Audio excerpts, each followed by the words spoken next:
are doing a wedding 11. Yes, the mother-in-law, Sandy, is in the middle of the park. The link-up, keeping things together. I've got the DJ who sets the tempo. We've got the drunk uncle at centre half because it causes chaos at the end of the night. You need him set pieces. Always up for a scrap. We've got the prenup in goal, safe as houses. We've got O'Hara, the groom, and the priest, the finisher, up front. Let's go to Lawrence, who's a Fulham fan. All right, Lawrence? All right, Lawrence. Hello, boys. You okay? Yeah, all right. Come on in. What you got for us? Yeah, good. Yeah, congratulations on your wedding, by the way, Jamie. Always Thank good you, mate. memories of the Putney. Always good memories of the Putney Perlo down at Fulham. I miss it down there. Yeah, good stuff, mate. Right, I've got a signing from Italy for you. Go on in. Confetti. Okay? Now hear me out. Go on. Hear me out. He's cheap. He's versatile. He's great in the air. Great in the air. Great shout. Yeah. Only problem is he's a little bit lightweight and he's not as good on the ground, but he's very good in the air. So I wonder where you're going to put him. I would have had him up front, but you've already got Priest. I'm not happy with Priest. He gets everywhere. Centre half with a drunk uncle. But good in the air. If there's a scrap on the pitch, he gets in your face as well. You know, he's that type of character, Confetti, and he'll be a bargain. He's a bargain. Get him on the cheap. Good in the air. Yeah, he's one of those that you sign and where's Confetti come from? Yeah, signed him. Right, him. You know, God, you've seen him. He's good in the air. Serie B. Signed him from there. Serie B. Right, signed him from there, and all of a sudden he's worth about 70 million. Yeah, Confetti. Yeah, I'm happy with him. Centre half. Centre half, mate. Yeah, no, I like it. Confetti. He gets every covers a lot of ground. Covers a lot of ground. He does cover a lot of ground. He does. All right, good shout. Let's go to Alex, Coventry fan. Al. Right, Al. Hey, fellas, how you doing? All right, mate. Come on, this team's taking shape now. It's starting to look good. Well, I've got you some wing backs. The waiters constantly delivering up and down, and they're there to mop up. Mop up. Yeah, the waiter. I've also got you a number 10 as well. Your wedding planner, the playmaker, always alert, always ready. The wedding planner is. Yeah, he's integral. The wedding, yeah. Expensive though, you know. Oh, mate, we're building a team here, Jay. You've got Confetti on the cheap, right? Yeah, You've got to spend money somewhere. I know, but the wedding planner, you know, he costs you money. It's, you know. I know, but without him, right, things can fall apart. Can throw a stinker. You know, wedding planner is important. I get it. He holds everything together, the whole day. Yeah, but no, is he there at the end? Is he there? No, is he there? What's his job? Is to kind of plan the wedding. Yeah, but then at the end of the day, I know. But at the end of the day, does he need to be there? Is he? I mean, he might be one of those. You might take him off like with 10 to go, winning 1-0. Get the wedding planner off. He's taken care of everything. He's held everything together. I don't know. I'm looking at you, Jay. I don't know if you're impressed. Well, I don't know. I'm not. No, I hear you. What are you playing? 4-4-2. I don't know what we're playing. Why are you asking me what formation we're playing? Because at the minute, all I've got in my head is you and the priest up top. Yeah, listen, where's the bride? I know. Where's Kez? I don't know, mate. I don't know. Kez has got to fit in there somewhere, mate. You can't have a all wedding. The guys phoning up, and no one's mentioned the bride. Okay, I'm going to throw the bride in now. Kez. Right, where's she? Well, Kez has got to come and join.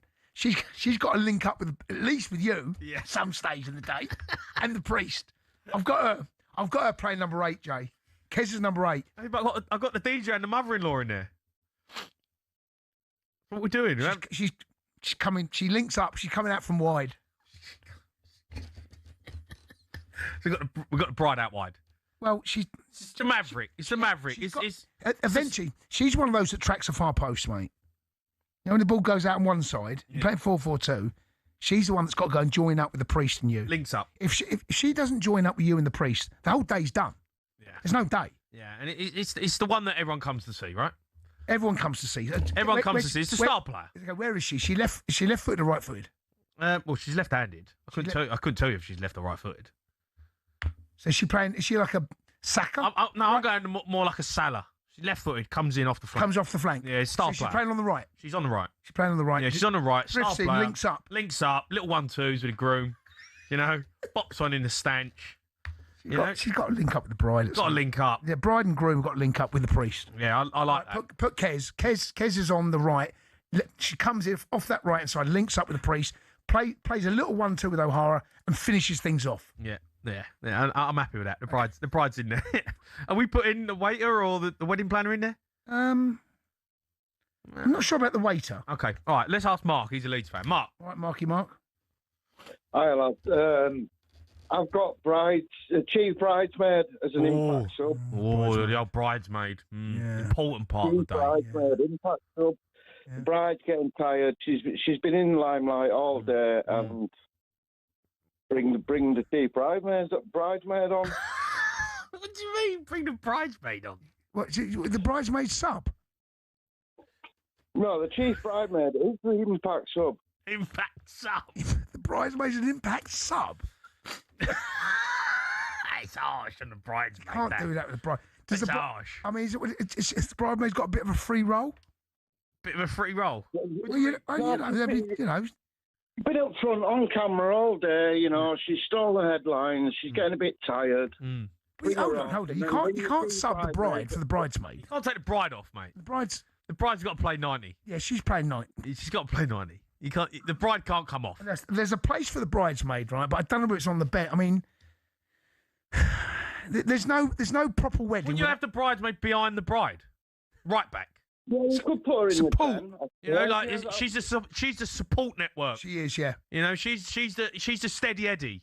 She's the one who's there making things tick. Yeah. And the bride's the star player. It's a bit like a Gary Neville. You need a Gary Neville. It's a Gary Neville. Gary Neville's the bridesmaid. I Yeah, love how the bride's always Gary Neville. And she'll do a job, man. She'll do a job. No, I don't doubt she's going to do a job. She's no nonsense, does a job. Yeah. Not quite good enough to be the bride. Yeah. Can't quite be the right winger. It's Gary Neville, isn't it? Yeah. It's a little bit like Gary Neville and Beckham. Beckham was he was the bride. He was the bride, and Gary the Neville bridesmaid was a good bridesmaid. I'm not saying anything. No, it was a good bridesmaid. Yeah. It's a good standard of bridesmaid. Yeah. Yeah. Oh, Gary Neville's not listening. I hope the bridesmaid's not listening. Bridesmaid Gary Neville. What's her name? The bridesmaid's name? Abby. Yeah, it's her sister. Yeah, so brilliant. So I've got Sandy listening. Sandy and Abby. Jeez. Hey, God. Oh, dearie me. Let's go to Jack, the whole City fan. Jack. All right, Jack. Hi, boys. Right, mate. All right, come on. This team's taking shape, matey. This team's looking good. What you need someone. Everyone worries about the bride, yeah, all good, but it's the best man speech. That is what everyone is wanting. That is what everyone is expecting. That's the star of the show. It can make or break the groom's night. Yeah. I'd have the bride on the left. I'd have the best man speech on the right. And if it does well, if it performs well, your groom's finishing off, your bride's happy, your rest of the party are happy. Yeah. Best man speech. The best man speech, a good shout, Yeah. Yeah, you do. Have you been to a wedding when you've had a bad? I can't think of one. No. I have. No. Oh, what happened? Did it literally a stinker? No, it was a proper stinker. Yeah, tumbleweed. It went down like a lead balloon. It was bad, and I warned him the day before as well. He read it out to me, and I was like, "Nah, that's not." You can't get away. He went ahead. Fair play. He went ahead. Went ahead with it. Didn't go well. Did it not? No, family was not happy. No, okay. I mean, there has to be a speech in there somewhere. Yeah. Where's the speech? Well, the best man speech, I like it. Where's the stag do, by the way? What? Stag do's not part of the wedding, though, is it, really? Oh, mate. What are we doing here? Is the best man speech not getting in? Oh, he is. He's getting in somewhere. Where? He's part of the day. He's one of the most important parts of the day. The best man speech. Is the best man speech that important? Oh, it is, Jay. No. It is. My brother's my best man. I'm not expecting. You're not expecting fireworks? Nah, I'm not. He's quite steady Eddie. He's a steady Eddie, my brother. Is he a bit? Yeah. He's not you. He's not me. He's not you. Okay. He's the complete opposite of me, to be honest. Actually, that's a good. No, that's a good. No, it's a good thing. Best man speech. Yeah, no, it's a good thing. Who was your first best man speech? Who was that? My brother. Yeah. He's doing two. He's doing two. It's the second one. Yeah, I'm sure he's going to. He's reliable. That. Yeah, he's reliable. He's reliable. He's there. He's always there. Whatever wedding you get. Whatever wedding, he's there. Playing left back. He's playing left back. He's steady. He's there. Reliable. He's reliable. Whenever I'm getting married, he's always there. The best man speech. This is terrible. Put your brother. What's his name? Ryan. So you got Ryan, you got Sandy, you got Kez. I mean, and Abby at right back. And Abby, the bridesmaid. Right, it's a good team. This. It's like, it's took shape. The drunk uncle. Who's the drunk uncle? You. I feel like it's gonna be you. I feel like it's gonna be you, mate. You're gonna be plotted up at the bar. Yeah. You know, you're going to be loving life. I'll be throwing shapes. You head it and kick it. Yeah, boot know? it. Yeah, no, I've got the hair transplant. I can't head anything at the minute. Let's go to Brandon, who's a Man United fan. Brandon. All right, Brandon. Boys, Brandon, we need a left winger. listen, boys, I've got a perm for you, and I can't believe nobody has come out with it. Nothing's happening without this perm. Go on. The wedding ring. The ring. Yeah, the ring. Go on. You need a ring. Yeah. Go on. You can play them as a centre back perm or wingers or whatever, because it'll simply run rings around you. Let's see what he's done there. Mm. See what he's done. I don't know if I'm excited about it, though. The ring? Mm. Well, you may get excited, Jimmy, because you'll have to get married without them. It's can't, true. It's true. It's true. There's no wedding day without a ring. No. But I need a left winger.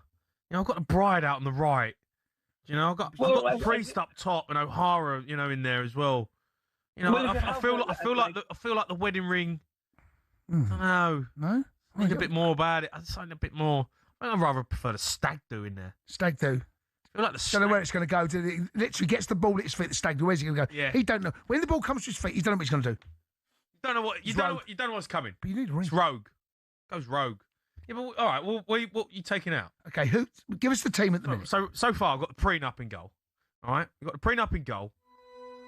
We've got the bridesmaid Abby at right back because she's reliable.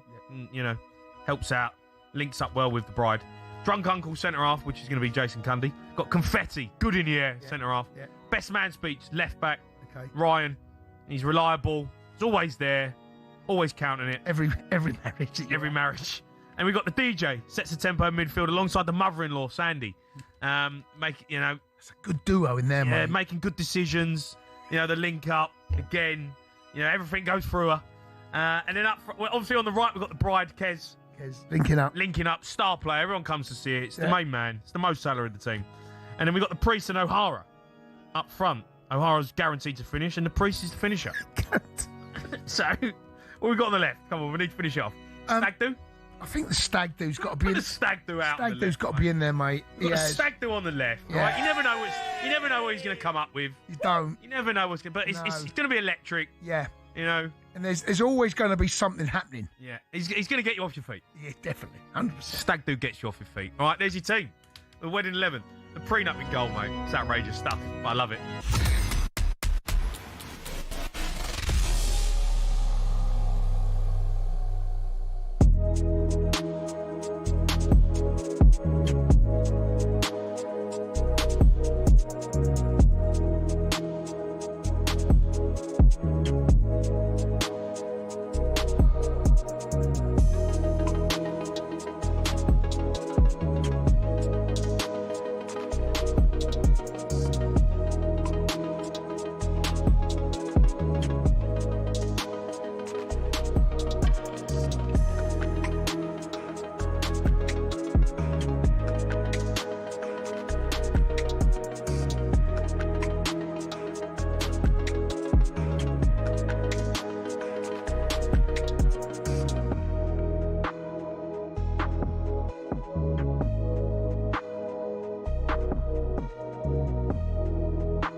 chewing a big boy seat. Yeah? Hey, just natural, mate. You think I'm quite comfortable? Sam's old news. Give it a crookie. See how we feel at midday, because it's a short show today as well, because we've got live Championship football, big game, Middlesbrough against Millwall. So you and I are off. I got told that it's a shorter show because we can get it all in 2 hours rather than 3, because Sam drags it on. Less waffle. And actually, the referee, the producer, has also said we're likely to hit the ad breaks on the game today. So, Sam, if you're listening, just take a few notes along the way. Let's start, though, with a big story, really, of the last few days. Roberto De Zerbi taking over as Tottenham manager on a bumper 5-year contract. And Roberto De Zerbi, speaking to Tottenham's in-house media yesterday, did issue an apology, to quote De Zerbi, to those who I offended regarding his comments about Mason Greenwood. Of course, he described Greenwood when he was in charge at Marseille as a good guy who, in De Zerbi's words, had paid a heavy price for his previous misdemeanours. Now, I've got daughters, Gabs, you have as well.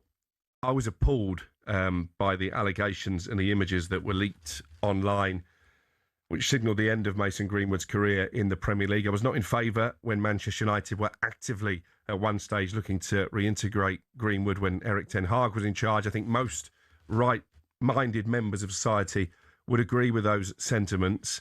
And I totally understand the Tottenham supporters who are struggling to see past his comments when it comes to welcoming him to the football club. What do you make of this apology? Is it a genuine apology, or is this optics to try and get those fans back on board? Has he been put up to it by the football club? And the other question I wanted to ask you is, do we need to realise that at times sport is immoral? Look at Tiger Woods, for example, has obviously been in trouble again with the law authorities over in America this week. He's not going to play the Masters next weekend. If he does play at Augusta next year, I mean, no doubt that he's going to be welcomed like a returning hero. Yes.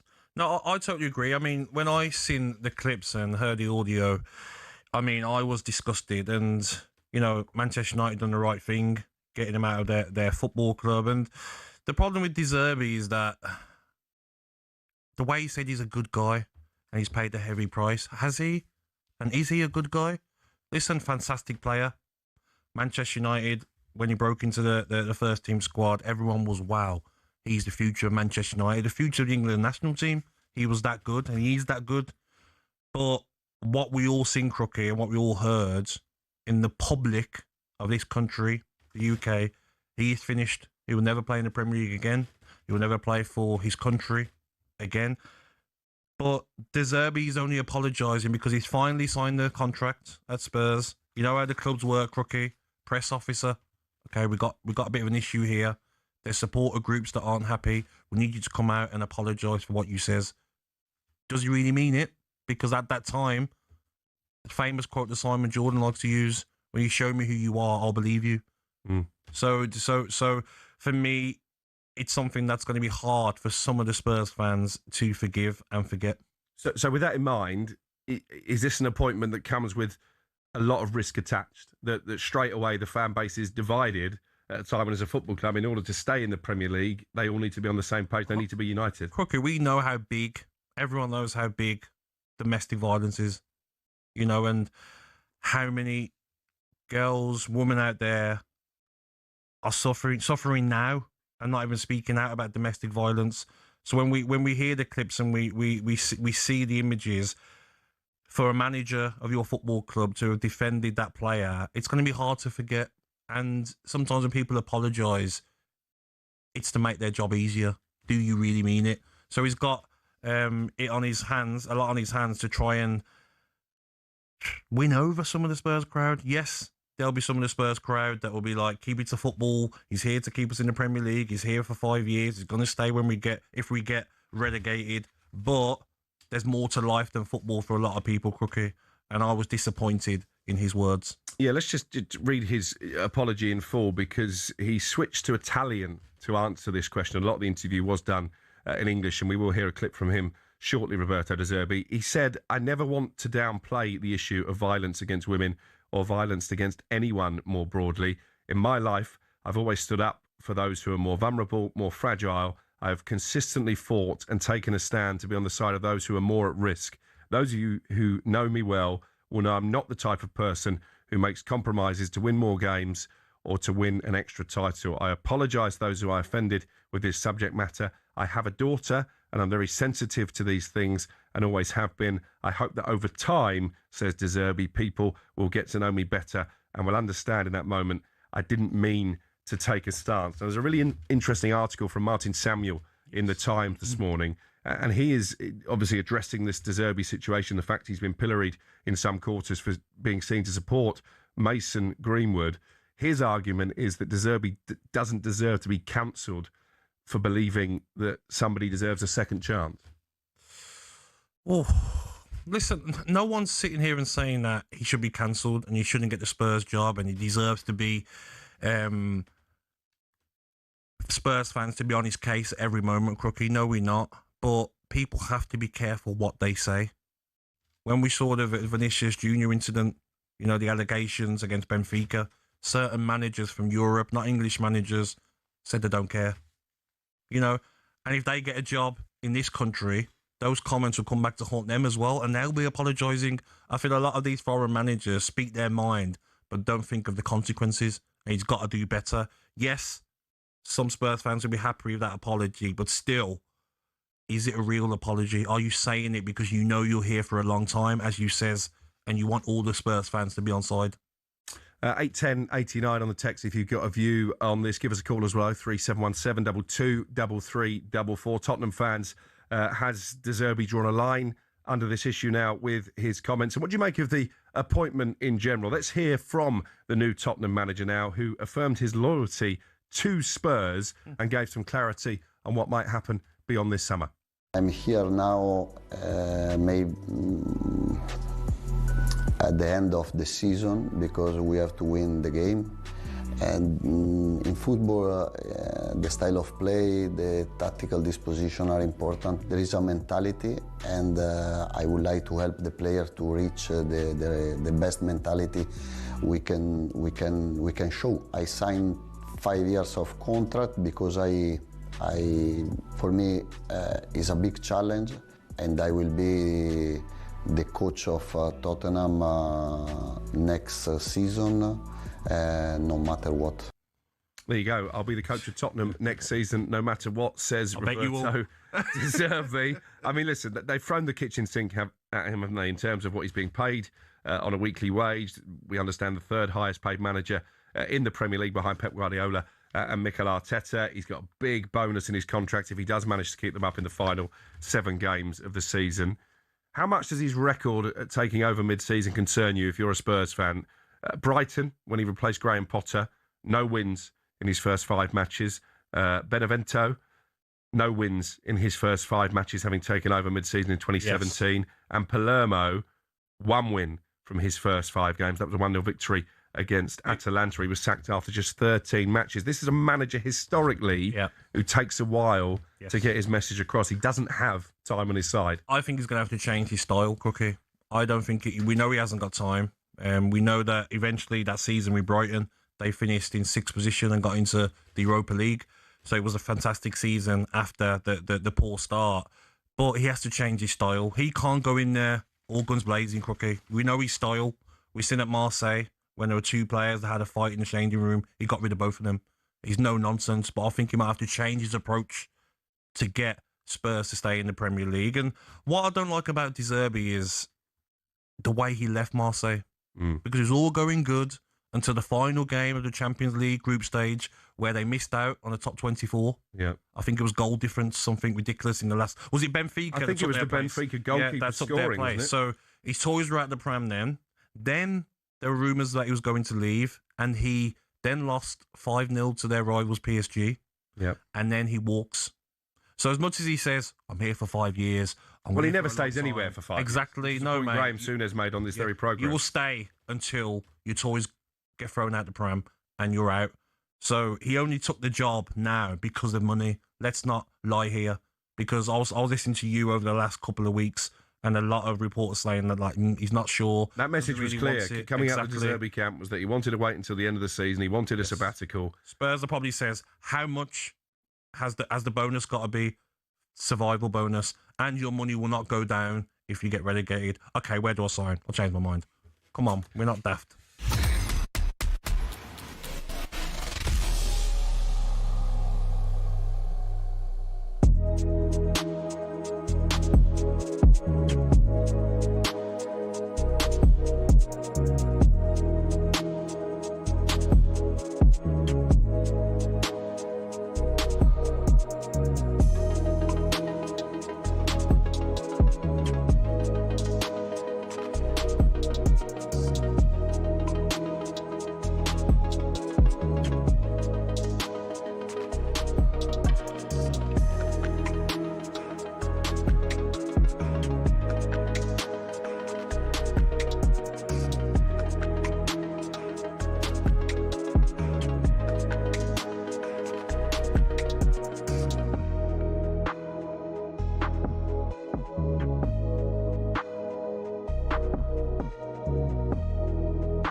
Lundy's getting a hair transplant tomorrow morning. So we thought we'd do a sports bar 11. We're basing it on hair. Here's our team so far. We've got the monobrow in goal because covers all the gaps. He's got a good wingspan. Centre half, we've got the man bun because he's slick, he's tight. We've got head and shoulders alongside him. Just no nonsense. That's what you need at the back. Hairspray holding it all together as a holding midfielder. And then Dyson Airbrat as the number 8. Versatile, can do the lot. We've got the comb over at right wing, whipping balls across the box. Right back, what was it again? We had the hair straightener up and down. And as the number 10, the Maverick, we got the Brazilian. I owe Alan Gilzina an apology here. Go on. Someone has messaged me. It's Ralphie Coates for Spurs. I do apologise. Okay. There's some unbelievable images of Ralphie Coates. That's the best one I can find at the moment. Yep. That's a proper comb over. That is a proper one. But I found another one here. Beat that. Wow. That is wow, isn't it? Yeah. We need a left back, we need a left winger, and we need a centre forward. So let's finish this up, guys. Let's go to James. He's a Rangers fan. All right, James? All right, Jimbo. Hello, how you doing? I'm all right, James. How are you? All right, bud.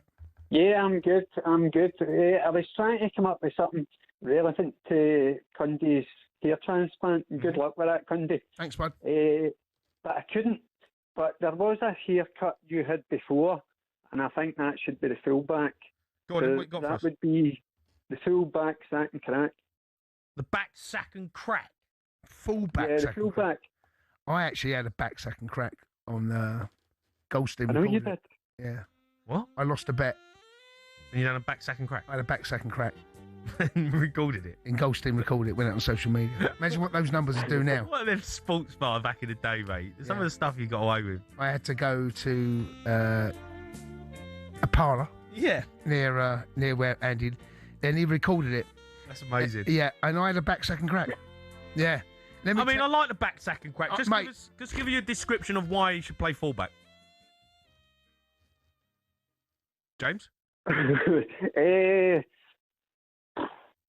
No, I've not thought that out, no. What do you mean? Just thought it sounded good. Well, he's a smooth operator. Yeah. It's like fullback sack and crack. It covers all bases. It does. Fullback. It gets about. Isn't that like a midfield three? You want a fullback. Back sack and crack. It's an all-in-one, right? It's an all-in-one. Mate, that's a hell of a midfield, that. You're playing 4-3-3. You want that in midfield, back sack and crack. Can I give you a manager? Go on. The hairdryer? For the hairdryer treatment? It's a good shout, mate. It's a manager. Yeah, it's a good shout. I'm happy with the hairdryer. If you got a back sack and crack, though, you're playing some smooth balls through, aren't you? Yeah, you're a smooth operator. You're silky, you know? You are. You're passing some smooth balls through. Yeah. It's not, it's mate, honestly, that. So we got a back sack and crack at left back? Does it matter? Does it matter? No, it don't. No one's going to go, how come he's playing in there? Yeah. Why is he not playing right back? Do you know what I'd love, right? At the end of the season, we get all of the 11s that we've put together. Yeah. And we pick a team that would actually... what's the best team? Have a tournament. Have a tournament and see who comes out on top. Yeah, back sack and crack. I think the back sack and crack, mate, is nice. Yeah, it's nice. It's All painful, our I know World that. Cup of all our 11s. I know that. It's painful. It's painful. Yeah. Back sack and crack at left back. All right, he's in. He's in. Let's go to Damo. He's a Leeds fan. Damo? Right, Damo. Damo? Boys. All right, Damo. Right, Damo. Class show. Oh, is it? I don't know whether tonight is, mate. I mean, we've done some shows recently. They've been top draw, but this one... Yeah. We're scraping. Oh, dear. Come on, what you got for us? Sunday, though, you make me laugh, mate. You make me laugh. After pinch formation or put him on left wing, what about Keith Curl? Player, mate. No. Player. You've not got it. No. Player. Damo, you've not quite got it. We're not picking players, we're picking items. Yeah. You got back sack and crack playing left back. Like... How can Keith Curl play? You got back sack and crack. Damo. Fair though. Huh? We got. No, we're not denying he's a good player, old Keith Curl, but he can still beat Spurs. What's going on here? I think Damo. You've been out tonight, Damo. player, mate. Good player. Good player, listen, mate. Keith Curl. He's a good player. Keith Curl was top draw, right? I don't deny that, right? I'm not denying that. So we are. I know. It's just who we are, mate. There's no way he's going up against the Dyson in midfield. There's 6 different attachments. How can Keith Curl compete? He's got backsack and crap behind him. Yeah, back him up, would he? Well, backsack and crack would back him up, to be fair. He would back him Just up. cross him in. Just curl him in. Just curl him in. But we need. But but Keith Curl. Brazilian. You can't just name the players we've already got. Give us a new player, Damo. Come on, give us what you got. One more chance, Damo. Who you got? Yeah. A good player. Yeah, I know he's a good player, but he's not getting in the team. He's not haircut. He's got Keith Curl's got nothing to do with hair. He's a professional footballer, right? Keith Curl cannot get in this team, right? Backsack and crack is getting ahead of Keith Curl. What have you got for us? What hairstyle are you gonna have? You tell us. You phoned us. What do you want to do? All done tomorrow. Hey? Say again? Damo? Your hair's done tomorrow. What style are you having? No, I'm having a transplant. I don't. It's not a wig. What style are we having tomorrow? I don't know. No, I'm having a transplant. I'm going to be bald. I look like Uncle Fester for about 3 weeks. Pay up front. Go on, give us. Who's playing up front? Give us a name. About pay up front. Toupee. I mean, playing Toupee up top. 4-4 Toupee. Yeah. Player, mate. Good player. Player. He just keeps saying player. Player was a player. Kidding me? He just keeps saying player. Backsack and crack player. Yeah. Player. Keith Curl player. Toupee player. Player. Are we playing 4-4 Toupee? Do we are, mate? It's who we are. It's who we are. It's just who we are. Keith. Damo. Toupee. Player. Player, mate. Player, It's just mate. who we are, mate. Player. Give us another player, Damo. Damo. You got to talk, mate. Give us Boys, some. it's time to go to bed. Night, love you, boy. He's trying to go to bed. He's amazing. He's phoned up. He's obviously been out with the lads, right? That's hey. No, it's you, Cundy. He's obviously been out with the lads. He's caught a little bit of the show. Do you know what? I don't mind Toupee.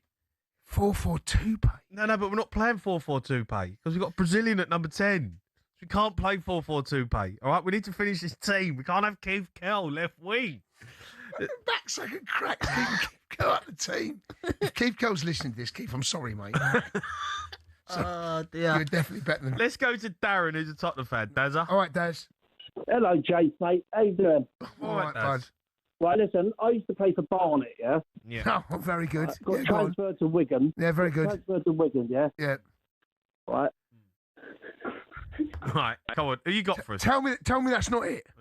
He's hung up. Don't. No, he's hung the phone up. I mean, that was quite good. But you can't just do. You've got to do 3 jokes. The rule of 3. Barnet, Wigan. You need one more, and he should say I'm playing 4-4 Toupee. Number 3. Let's go to Carl. He's a Chelsea fan. Carl. All right, Carl. Number 3. Hello, boys. It's good to see you again. I've got a couple, and I want to say thanks to Cundy because you asked if I was okay, and I was struggling, but I'm all good now. So thank you, boys. Good stuff, mate. Yeah. Good stuff. Okay, so I've got a couple. I know you said I've got either the Dax Number wax. 1. The what? Dax wax, you know, the wax. Number 2. The Dax you put in your hair. Okay. Or Yeah. remember when, like, the patterns, the cutthroat patterns, when you get your hair patterns in the back of your head because it's neat and tidy and, play them up front Number or left 3. wing. I mean, it's gone downhill, Jace. I don't know about what patterns you talking about, Carl. Do you know when you go to the barbers and they do patterns in the back of your hair? Right. You know, like when you get stars in the back of your hair or like wiggly lines? Right. What are you talking about? Where are we playing that? Up front? Come on, mate. You can play them where you like. Stick them on the bench if you like. I think I'd rather have Keith Curl. Yeah, okay, fair enough. Or I've got what about the ponytail? Number 3. Right. Well, okay. Listen. Where's he playing? Yep. You've got to give us a reason why he's in the team. You can't just throw hairstyles and shapes and patterns and stars at us. Where is the ponytail playing? And why? Wears a ponytail, playing and what? He's playing.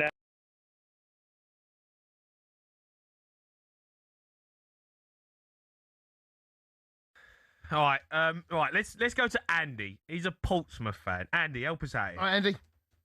Hello, boys. How you doing? I'm all right, matey. Come on, what you got for us? Help us out. We're struggling. So I'm still recovering from the last two efforts. I'm going to have to pull a bit of an Igor Tudor here and change the formation for no particular reason. I am going to pitch Brill Cream at sweeper.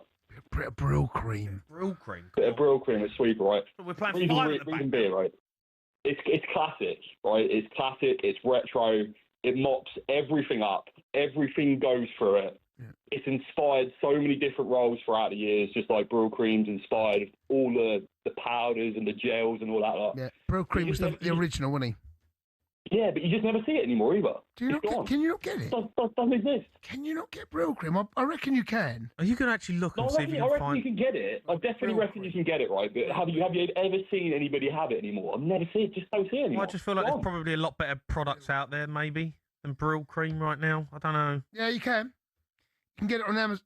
You can, you can still get it. Yeah, you can get it, mind you. I wouldn't pay the postage fee on that one. You can get it. You can get Brill Cream. Yeah, Amazon do it original. Boots do it apparently. Superdrug. All your local high street. Yeah. You just naming shops, mate. No one cares. Tesco's, do it, Sainsbury's, BK. Are we putting him in, or are we gonna have one more go at this? Put Brill Cream on the bench. I know what he's saying there. Put how many more positions we've got to fill up? We need a left winger and a centre forward, mate. We need a goal scorer. We haven't got a striker. No.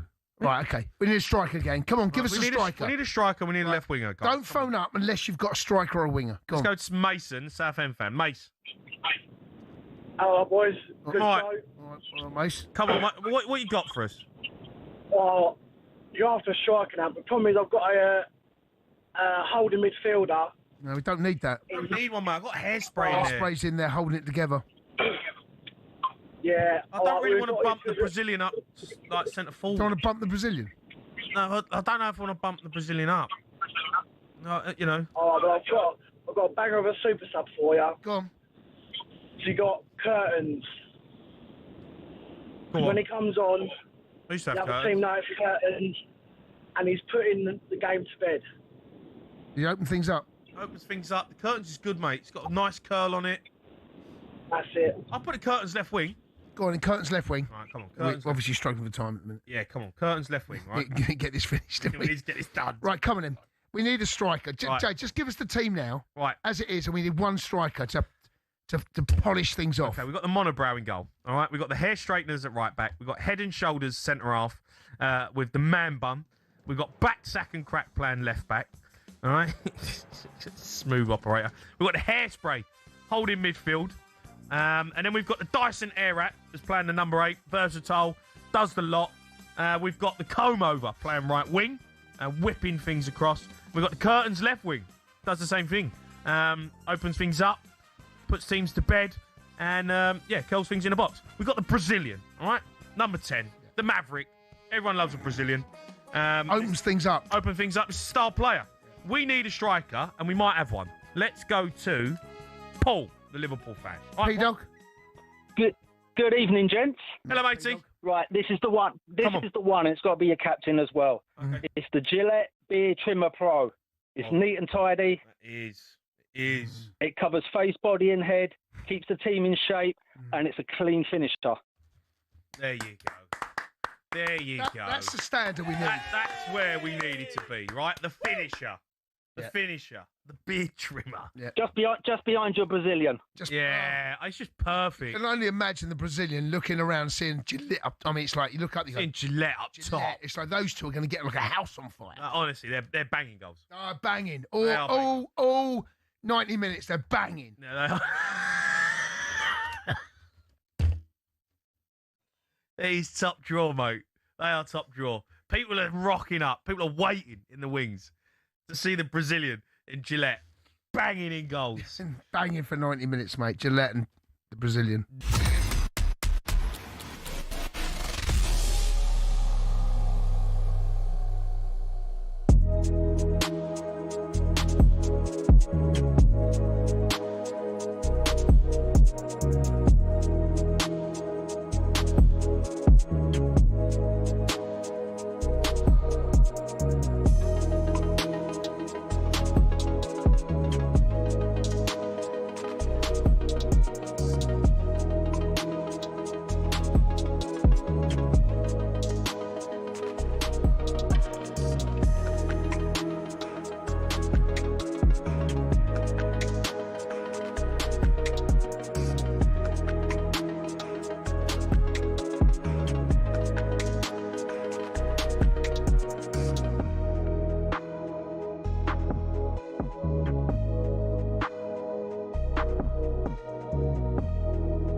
Big question to you, Gabs. Yes. Is this Liam Rosenior showing that he's the main man, or is this a board decision? Is this once again the manager maybe being undermined by the hierarchy? I think it's a bit of both. I think Liam Rosenior will not probably make this decision on his own. I reckon he's definitely went upstairs and had a good chat with the board, and they will be thinking to themselves, hang on a second here, Enzo Fernandez. We paid 107 million for you. Chelsea Football Club, the history of this football club. Don't be trying to find a move to Real Madrid and talk about managers that we've sacked. But then I look at from Enzo Fernandez, he's probably thinking, Crookie, I've won the World Cup. I'm 25 years of age. Having himself as a player thinking, I want to retire winning Champions Leagues, multiple Champions Leagues. Chelsea don't look like they're capable of doing that under this regime. Well, I'll tell you what, let's hear from Liam Rosenior. Here's what he's been saying this morning. As a football club, with me as part of that process, we've made a decision. He won't be available for tomorrow's game, and he won't be available for Manchester City next Sunday. I think for Enzo, it's disappointing to speak in that way. What I will say about Enzo is in terms of him as a character, as a person, I've got no bad words to say about him, but I think a line was crossed in terms of our culture and what we want to build. So we had to make a sanction, and that was a decision we've made. There you go. A line was crossed. We've decided to make this decision to sanction Enzo Fernandez, says Liam Rosenior. But he did say in that clip, Gabby, as a club. So that leans into the narrative that maybe still the board are having too much influence. No, I think 100% they will be.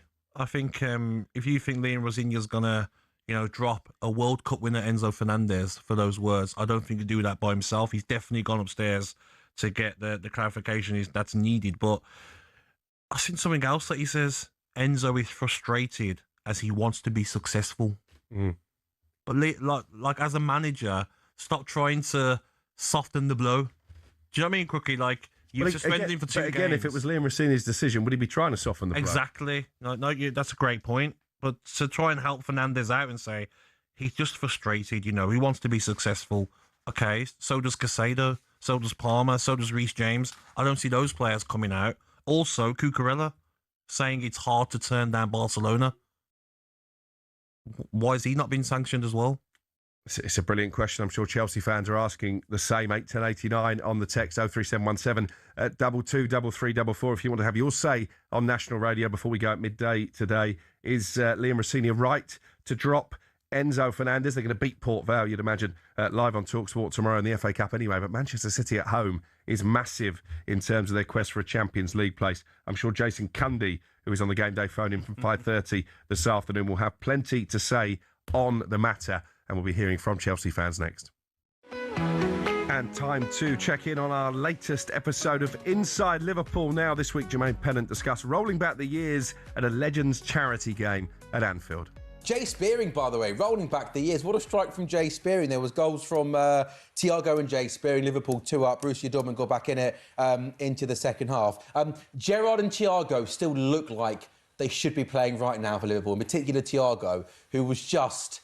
it all looked a little bit too easy for him, didn't it? No, yeah, he was in... I don't think he got out of second gear. He only retired last season, so, he had a little bit of more honours. Even if he didn't, he still have a bit more honours. And Stevie G was looking like Stevie G. I think he got a little bit tired towards the second half. Those running backs, he didn't, he started to stay as a striker at one point. We needed help in midfield, Steve. But no, them two was combining. He set him up for the first goal.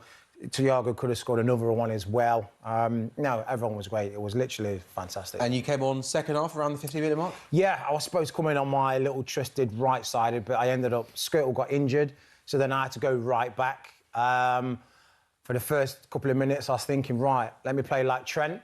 But my leg said, no, absolutely not. I then went further up, and then Dirk Kuyt had to come back. He was someone in Liverpool. He would never stop running, would he, Dirk? No, he'd always keep going. That's what we loved him for. Jermaine started the second half like Trent and ended it like Vinnie Jones. I'm just going to say I haven't seen many yellow cards being given out in friendlies before, but I saw one off my man next to me. It's a charity game. A charity match, yeah. It wasn't even a friendly. It was a charity match. And I swear the poor lad nearly ended up with a plastic cast on his leg. And don't forget, you can watch all the latest Inside Series episodes live on talkSPORT's YouTube channel right now. That's all thanks to BetMGM. 18+, BeGambleAware.org. Inside Series on talkSPORT with BetMGM. Watch the latest Inside Series episode live on talkSPORT's YouTube channel now. 18+, GambleAware.org. OK, we are hurtling towards midday. It's a truncated show this morning because of all the live football this afternoon on talkSPORT. We are reacting to that breaking news that Enzo Fernandez has been sanctioned by Chelsea, dropped for the next 2 games. Let's bring in Nick, the Chelsea fan. Nick, are you behind Liam Rosenior and the board? Morning, guys. Great show. Thanks for having me on. 100% behind the club. I'm not a great fan of the current owners. Liam Rosenior, I think, needs to be given more time, but this is a decision that had to be made. Enzo Maresca did the same thing. He was trying to engineer a move out by talking to Juve and then Real Madrid, and that got out in the press, and he'll probably end up at Man City. And Enzo Fernandez, what are you playing at? If you're trying to engineer a move to Real Madrid, fair enough, but no one player is bigger than the club. And I don't care which club you're playing at. If you're at Real Madrid, they treat you the same way. Chelsea have done absolutely the right thing. I think it's disrespectful, isn't it, to Chelsea Football Club, to the fans, to your teammates, because you don't see senior figures at that football club like Reece James coming out and speaking like this. You want players that are committed to Chelsea.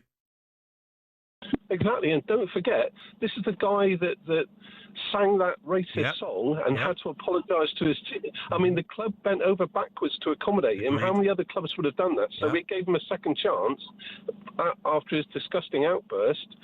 He apologised to the players, fair enough, but you're quite right. Players like Reece James gets their head down and does the job. And we just don't need players, especially at the moment. I know he's a key player and I know he's a World Cup winner, but the downside is he can affect the morale of the whole dressing room. So absolutely the right thing to do was to sanction him. Nick, thanks very much for the call. Just dawned on me, actually, I was reading an article in The Telegraph, I think it was Matt Law earlier this week, saying that Enzo Fernandez's comments hadn't gone down particularly well in the dressing room. So I wonder if that's a factor as well. London might have a view on that. He's called 0371722 3344. London, where do you stand? Good morning. Good morning, Alex. Good morning, Gabby. How are you, gentlemen? We're good. We're good. Yeah, and I'm good too. Gentlemen, listen, I just think the club done it. I mean, I have to agree with the previous caller. Yeah, Enzo, I've never liked him from the time it became, a public knowledge that him and the Argentinian players, whatever they were saying, which was me personally, as a black person, as a black man, and you guys can relate. Yeah. When you know that in a dressing room, there's a player that has been involved in such a thing. That didn't sit well with the other guys, especially the French black guys. And, you heard they didn't follow. They unfollowed him on social media and everything. And the club decided to make him vice captain, which I'll never understand what the whole intent was on that. The guy came in for a lot of money. Him and Caicedo were like the most under pressure players, to actually perform for coming in for such high fees. Caicedo, you look at it, he's lived up to his fee. Enzo Fernandez hasn't. You can't give me 6 games, gentlemen, both of you, Alex and Gabi. You can't give me 6 games where you can say, wow, did you see Enzo, what he did there? I think you can't say that about Caicedo, where you can say, oh, yeah, he performed very well. Do you know what's funny as well, Landon? That song that was sang as well, what player as well was named in that song? Mbappe. Where does Mbappe play? Real Madrid. Do you think Mbappe hasn't got the power to say, you dare bring Enzo Fernandez to my football club? I don't even know. I don't even know what they're thinking, to be honest with you, Gabi. And you know what, Gabi? If you want to engineer and move away from Chelsea Football Club, so be it. I never liked him from that day onwards. And it disgusts me as a fan to know that he was given the vice captaincy. And then for all these other black players to be undermined in that way, look, we see racism. It's racism something we will never stop fighting. It will never die or forever live. But it's people who can actually help in actually eradicating it, which will never happen.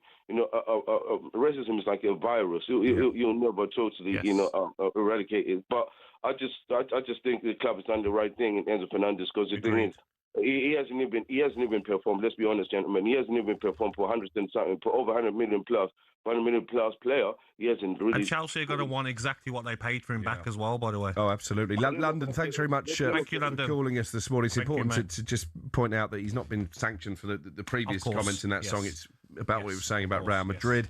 A lot of people feel it's a little bit double standards, though, when it comes to Marc Cucurella, who was talking about returning to Spain and Barcelona not being sanctioned in the same way. John's a Chelsea season ticket holder. He's texted and said Rossini is only doing what he's been told by the owners. Will they suspend Cucurella, who spoke out even more? To suspend Enzo against City will not help the club get into the Champions League. Webbo agrees. Any idea why Fernandez has been excluded for 2 games? Cucurella hasn't. Morning, gents, says Dave in Cardiff. Every word that comes out of Liam Rossini's mouth is standard media guff. He trots out the same robotic nonsense at every presser. It was the same when he used to do the debate on Sky Sports. Just vacant flannel. That, I think, is a little bit harsh. What's wrong with these players now, though, this generation of players? Cookie, have we ever done that? Martin O'Neill would probably, punch you across the jaw, mate. Maybe that's the answer. If you ever would speak out like this or go to a different club, these players are brave now. It's a different era, mate. Rodri done it as well a few weeks ago, the way he's talking about Real Madrid. Just shut up and play for the club you're playing for. If you want to engineer a move, your age, you can do that behind closed doors.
Yeah, I wore the Hammers colours because I actually thought today was the day. We're going to get to the semi-final and another cup final will be looming, but it wasn't to be.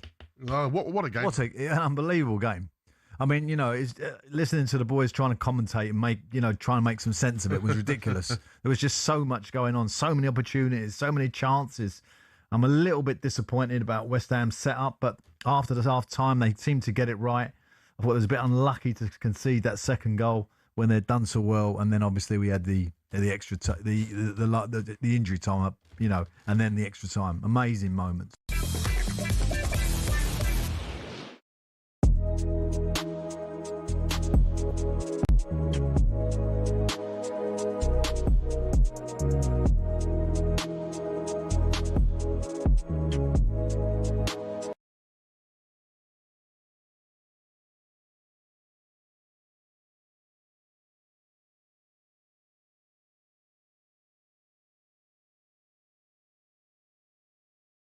Daniel Farquhar's Leeds United, who were 2-0 up until the added time at the London Stadium. Pards, what did you make of that comeback for West Ham, firstly?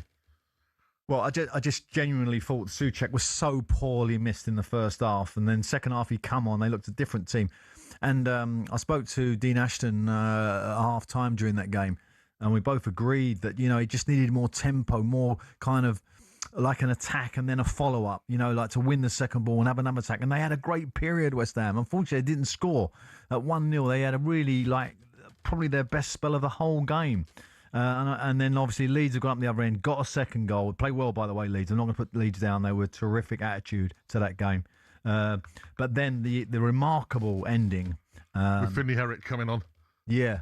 But what about the second goal, where his foot is 7 feet in the air? You're thinking, is that going to get disallowed? And it was, so much. I don't even know where to start. Yeah. The only thing I'm disappointed about, because obviously with my heart, I wanted the Hammers to go through. We've got to talk about the Finley Herrick situation, of course. The young man coming on to do the penalty shootout and saves the first penalty. I'm going to give you some earpods. What was the year you took West Ham to the FA Cup final? 20 years ago, isn't it? 2006, the year he was born.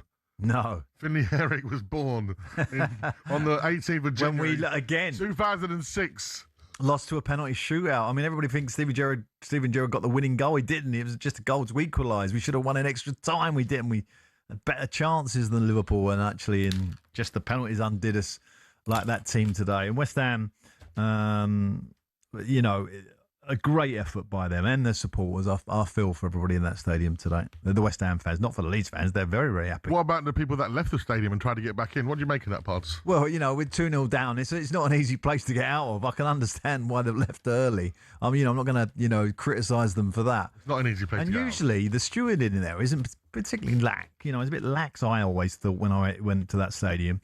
So I was expecting them all to come flooding back in, which some did, but obviously some didn't, unfortunately. How does this affect the rest of the season now for both clubs? Because, of course, Leeds, they are in a relegation fight, so are West Ham. And, Leeds are now going to have a bit of a distraction with semi-final at Wembley. And West Ham have to now bounce back from this. And they're going to be very tired after that game. Do you think, will it affect their mentality at all? Or will Nuno go, look at the fight you showed to come back 2-0 down and utilise that part of the game? Well, I got to be honest, if I was the manager of that performance, I would have been coming out of it with a lot of positives. I actually thought West Ham, particularly after half-time, looked a better team. Yes. I think when I look at them offensively, I think they've got more to offer than Leeds. So I think there's a lot of confidence they can take from the game. Obviously not the result, but there's a lot of confidence in that. Looked like Leeds got a couple of injuries to key players, which might be a problem going forward for them. Stack, obviously, was a very important player. Looked like he got injured. So I don't know how that's going to affect them. But sometimes the momentum of the cup can give you such a boost. So I don't think it's a real problem for Leeds. I don't expect Leeds to go down. And I do think that game at the end of the season, after seeing all those events today, you can't help feeling that West Ham Leeds game is going to have something on it. Oh, it does feel that way, destiny, isn't it? It's almost got it written on it, especially, the goalie's got injured. I don't think he was injured, it's cramp. There's just a little thing about goalies when, I always criticise, how can goalies get cramp? And I think Ali McCoy said that on the TV commentary. But actually, there's a lot of nervous tension being the goalie, and there's a lot of big warm-up, and, there is a lot more going on for a goalie than you might imagine. But unusual, I would say, to you lose a goalie's cramp. Well, you mentioned that last game of the season, again at the London Stadium. Yep. West Ham will be seeking revenge, I'm sure. Well, that's what I mean. That's going to fuel them for that game. And if I was the manager, I'd be like, okay, we'll get them next time they come down here. And who knows what's going to be on the line when that happens. Correct. I think Leeds will be safe by then. Because, you think? Yeah, I do. Because I think that little cushion is enough for them, if I'm honest. And they need, what do they need? 1 win, 2 wins, probably 2. And I think they've got enough quality. And they got home games which they're winnable. West Ham, of course, have got Wolves on Friday, I think. They're the ones to kick off the weekend. Massive game that for West Ham. Yeah, I don't think, although it's, it's Friday and we're Sunday, that's, excuse me, and that's been a particularly taxing game, not just physically but mentally. I think there's enough time to recover. I don't think there's going to be any effect, if I'm honest, from that game to Friday. So I think they're okay Friday. And they've come out of it looking unscathed injury-wise, which is always very, very important. And, of course, the other 3 teams in the pot for the semi-final draw that we'll be bringing you very shortly. Manchester City, Chelsea, of course, who won 7-0 against Port Vale. Man City beating Liverpool 4-0. And Southampton, who beat Arsenal 2-1. Your former club, Pards. Brilliant. What an atmosphere there was there. And it looks like we're getting pretty close to the draw. Be interesting to see where that goes because, if you're looking at Southampton, you got to say you want Leeds, really. Yes. And I think Leeds would want Southampton. So, it's a great opportunity for one of them to bless the final. So that's where I'm hoping. And I'm hoping it's Chelsea-Man City. Although if you're a Chelsea fan, probably you don't want Manchester City. But, if you're good enough, you'll do it. 03717 223344 is the number to call. That's 03717 223344 on this magical FA Cup weekend, which has seen now we can cross over, live to the FA Cup semi-final draw with Becky Ives and our very own Super Ali McCoist. Out of the bag. So I'm not looking. There we go. Where are we? Number 2. Hold it up to the camera. Number two, that is Chelsea. There we go. There you go, straight back in. Chelsea will face. That is number 4. Ball number 4. It is Chelsea against Leeds United. Well, that's feisty. That is feisty. Yeah, 1970. All right, here we go. Wow. Here we go. Next out. Number 3. Ball number 3. That is Manchester City. And hopefully, we've got this right. Yeah. Number 1. It is ball number 1. That is Southampton. There we go. The draw is complete. Manchester City against Southampton. Chelsea against Leeds United. Those ties will take place on the 25th and the 26th of April. There you go. We had it there. The live draw for the semi-final with Joe Cole and Jermaine Beckford. Lucky I'm checking my script today, Pards. Yes. So that's Chelsea against Leeds. Now, you're a man of a generation above mine, Pards. Correct, I am. That is a fixture with some history, I believe. Just a little bit. The final was played on a mud bath in 1970, whatever it was. It really started that whole kind of Chelsea-Leeds rivalry, which will be reenacted in that semi-final. Those fans will be up for that game. What kind of tension there's going to be around that. Brilliant. I mean, for Southampton, they couldn't have got a tougher draw, really, could they? Man City have gone, hit this great streak of form, got the cup, League Cup. They must, looking at it now, Pep and his team must be thinking, we fancy that. And the thing is, as well, considering a few weeks ago when Man City lost a couple of games back to back, you're thinking, the season done for them now. Yep. They are looking at the potential, and I say potential because they've got a lot of work to do in the league, of a domestic treble. Well, you would never have said that. You can't write them off. Like 3 weeks ago, you wouldn't have said that. No way. A million chance. No way. You just wouldn't. But as you say, definitely the double of the cups. They're favourites now. I mean, I can't imagine they've got to be. Sky Vegas betting anyone other than Manchester City being the favourites. And again, if you've just joined us, the draw for the semi-final of the FA Cup is Chelsea against Leeds and Manchester City versus Southampton on the weekend of the 25th of April. Both semi-finals at Wembley Stadium, I believe. Is that correct? Correct. Hasn't changed? No. So And big day out for Southampton fans and Leeds fans at Wembley, that one there. Well, when I took Southampton to Wembley for the Cup... Was you the last Southampton manager to win a cup? Is that correct? Absolutely. Go on. 50,000 Southampton fans, brilliant. I can imagine there's going to be a sight more for that semi-final, and they're always in good voice. So it'll be a brilliant day out for Southampton fans, and hopefully, who knows, after their performance against Arsenal, you wouldn't write them off, would you? They were excellent, absolutely excellent. We're going to talk about that and loads more on the show, even though we've had about an hour and a half of the show gone. Yes. Due to extra time and penalties. Let's go over to Ben, who's a Leeds United fan. Here they come, Leeds United. Come on, Ben. That was absolutely, what an advert for the FA Cup. Isn't it just? People say that the magic's gone, but it's super. Has anyone seen Danny Dyer? No, I won't do that. Don't worry.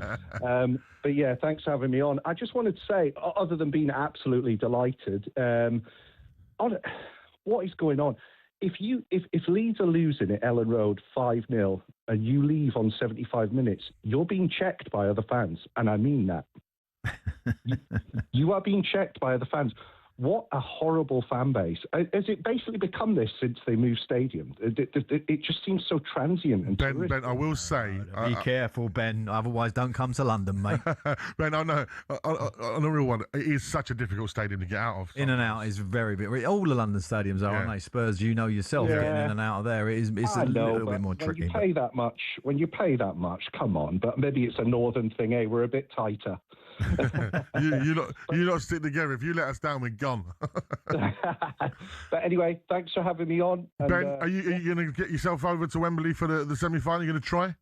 Yeah, absolutely. I was at the Brum game. I managed to get an away ticket for the Brum game in 2 rounds ago, and then I was at the Norwich game, which was cracking at Ellen Road. So yes, I'm a senior member, so I should get a ticket for Wembley for Chelsea. Come on, taking it back to the old days, eh? Leeds Chelsea. Absolutely. 1970 Cup final. I don't remember that, but I've watched it since. Do you? Yeah. Brilliant stuff. Hutchinson, long throw, David Webb, flick on. Thank you very much, Ben. Great call there. Right, it's time to get your calls in. The phone lines are now officially open. 03 717 22 3344. West Ham fans. Ben, the Leeds fans, come on. He's called you out. He's called you. He and the gaffer said, hold on. Yeah, to be fair, I was a little bit. You know, with me, I'm not. You went back into West Ham mode. I usually let everything go on this show, but I was a little bit steady, mate. He's got his claret and blue on. Yeah. He weren't having it. Get your calls into us 03 717 22 3344 to have your say on that pulsating game. And as Ben said, what an FA Cup! Yeah, great advert. Absolutely. And the FA Cup. We always say, it needs it now and again, but it keeps throwing up these games, doesn't it? Brilliant. Southampton last night, this game, brilliant games. And you ready for it, Pards? A little bit of a build-up. Ooh. Go on. Listen to the final one on talkSPORT with Sky Vegas. All your favourite games, all in one place. 18 plus. GambleAware.org.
Yeah, I know, Ali, I got in trouble with you and Cass yesterday because you accused me of basically coming in and causing absolute chaos with the Mark Cucurella and Chelsea story. So I've got another one for you today. I thought, why not just carry it on? Good on you. And I thought we'd carry on with Chelsea and Enzo Fernandez because Enzo Fernandez in the Chelsea firing line. Chelsea players have been unimpressed with his leadership on and off the pitch during the team's dramatic slump in form. He's berated teammates on the pitch, been vocal in the dressing room. Obviously, he's a vice-captain at Chelsea. He's put his own future in doubt. He has hinted at Real Madrid. He then recently has said on a stream whilst on international duty about how he'd love to live in Madrid. I mean, he ain't really playing hard to get, is he? It's giving a little bit desperate. It's not a good look, is it? As a Chelsea fan, you'd want him out if he's behaving like this. Well, listen, if he doesn't want to be there, it's very, very difficult for the manager or the players, to want somebody in the dressing room like that. They've got the potential to be a bit of a rotten apple. talkSPORT Sports Update with Trusted Trader. When it matters, get the job done marvellously well by a verified Trusted Trader professional. Sport, which demands an epic voiceover every time. And actually has an interesting story as well. It all started back in 1871 when Scotland beat England in the very first international rugby match. The other home nations were a bit jealous, wanted in on the action, and after England played Wales in 1882, they all decided to hold an annual festival of international rugby, or the Home International Championship, which kicked off a year after. Now, the first decade was dominated by England and Scotland until Wales finally won in 1893 and Ireland a year later. After years of dipping in and out of the championship, France was invited to join full-time in 1910. But because France isn't a home nation, they had to give it a rebrand and settle on the Five Nations. But France were actually kicked out of the tournament in 1931. They were accused of paying players when rugby was still strictly an amateur sport. They had to wait years to be let back in. But after World War II, the Five Nations resumed. Didn't always run smoothly though, like in 1973 when all 5 teams won 2 matches and lost 2 matches. Now, because they didn't do points difference at the time, they just decided that everyone was the champion. It's like trying to keep kids happy, the whole, you're all winners. In the years following, other teams in Europe started to get better at rugby and actually got to a stage where they were regularly beating teams in the Five Nations. In 1997, Italy beat Scotland, France and Ireland home and away. So 2 years later, the Five Nations invited Italy in, creating the Six Nations as we know it. In recent years, there have been calls to expand the tournament further to other European teams. Georgia and Portugal have been prime candidates to join of late. It's also been suggested there could be 2 tiers with promotion and relegation to promote growth of the sport in Europe. But the existing nations are a bit reluctant. So for now, it looks like the Six Nations, or Six Nations, or Sei Nazioni, is here to stay.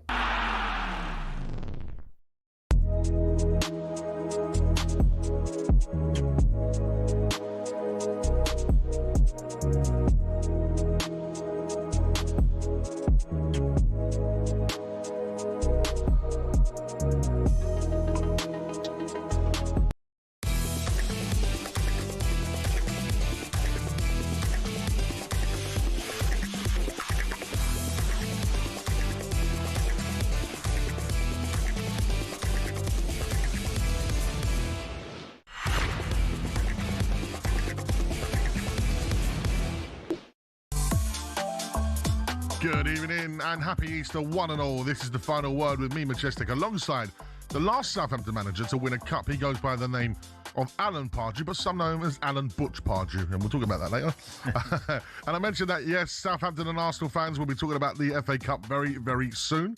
But it was a pulsating game at the London Stadium as Leeds won on penalties. So your FA Cup semi-final draw is Chelsea against Leeds and Manchester City against Southampton. Games to be played on the weekend of the 25th of April. So now we want to hear from you and your views on 03 717 22 3344. Remember, talkSPORT's now on your smart TV. Just grab the app on Android TV and Google TV. We're even on Prime Video, so come and watch us in our fantastic studio here in London. But now it's about you and your views. It's 03 717 22 3344. And we'll hear from you next on The Final Word. Pards, why am I calling you Butch? Yeah, it was my nickname when I was a young baby and then into my formative years. And it's still my name from my mum. Really? 94. Oh. Still calls me Butch. Yeah, I was about 13 pounds 6 ounces as a baby. No. Hence the name Butch. Yeah. So it was a bigger baby, heaviest baby in Wandsworth Pardew in Wimbledon at the time. Really? Apparently, yes. He was a heavyweight. I was a heavyweight, but I slimmed down. Yeah. Definitely. I probably only weigh 12 pounds now. Anyway, what do you want to hear about the 1970 Cup final? I just Googled a couple of things. Tell me more. 28 million people watched it, the second biggest audience for a football match ever after the World Cup final at the particular time.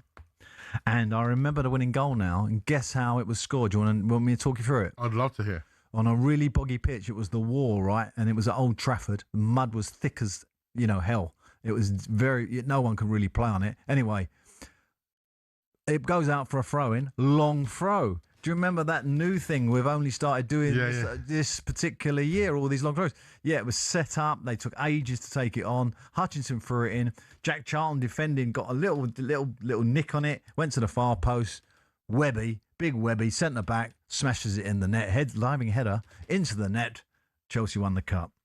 But that's where that rivalry really stems from, that particular, when some people called it the war of a game. And of course, Archie. David Ellery actually said there should have been 7 sends off in the modern game. Archie Gray's great uncle played in that game, didn't he? Eddie Gray. Eddie Gray, yeah. Who was a really good player. Really. Right, let's go over to West Ham fan. Let's talk to the old gaffer. Let's go to Paul. How are you, Paul? Hello, gents. How you doing? You all right? How are you feeling after that game? To be honest, we lost on penalties. I mean, we did score another 2 or 3 that got, disallowed for some unknown reason. Pards, I'm glad you put that guy in his place. What's he on about? West Ham fans are finicky. Come on, mate. What is he talking about? He daren't come to London for a couple of weeks, for surely. He's not coming in a few weeks' time when hopefully we put Tottenham down or them down. Oh, you're going to want to put them down now after those comments, Paul? Yeah, I don't care. I'm a West Ham boy. You can't have a Leeds supporter saying that rubbish on the radio. It's absolute rubbish. We actually thought he was going to say something, about the game. But obviously he was just, having a little dig. Anyway, Paul, what I want to talk to you about, right, this first half, he plays Bowen on the left and Traore on the right. And no Souček. What was you thinking about that? Because second half, it was a completely different picture, wasn't it? I would have had Souček on from the start, guys. Yeah, absolutely. Mr. T ran himself into the ground, bless him, so I tip my hat for him. But, yeah, I'd have played Souček from the start. Yeah. I mean, the game weren't bad, boys. We went out on penalties, unlucky for us. I feel a bit down, but as long as we stay up, guys, I'm not really that bothered. Big game on Friday, then. What do you think going into that? Are you confident? Yeah, I am confident, to be honest. I think we'll mash them, bless them. You owe them for that last game, didn't you? Yeah, we do, definitely do. And the best thing of all, guys, it will be the holier of holies if Tottenham go down. I can't wait. The thing is, mate, if you win on Friday, you put us into the bottom 3 for the weekend. I know. Is that? Sorry. Oh, yeah, wow. If they win Fridays, they're out in the bottom 3. Spurs drop in, and then Spurs go to the Stadium of Light against Sunderland, which is a difficult task. Of course, West Ham and Wolves is on talkSPORT Friday night. Yeah, and there's an ex-West Ham manager. Can we make sure that stadium is proper rocking Friday night? Because if it's rocking, proper rocking, Upton Park type rocking, they'll win. You won't get that Upton Park. No, they can. They can. No, it happened in Europe. I was there. And when the quarter-final... It did, to be fair. It did. Let's go to James, who's a West Ham fan. How are we, James? Yeah, not bad. Thanks, Madge, Pards. Hi, James. Good evening to you both.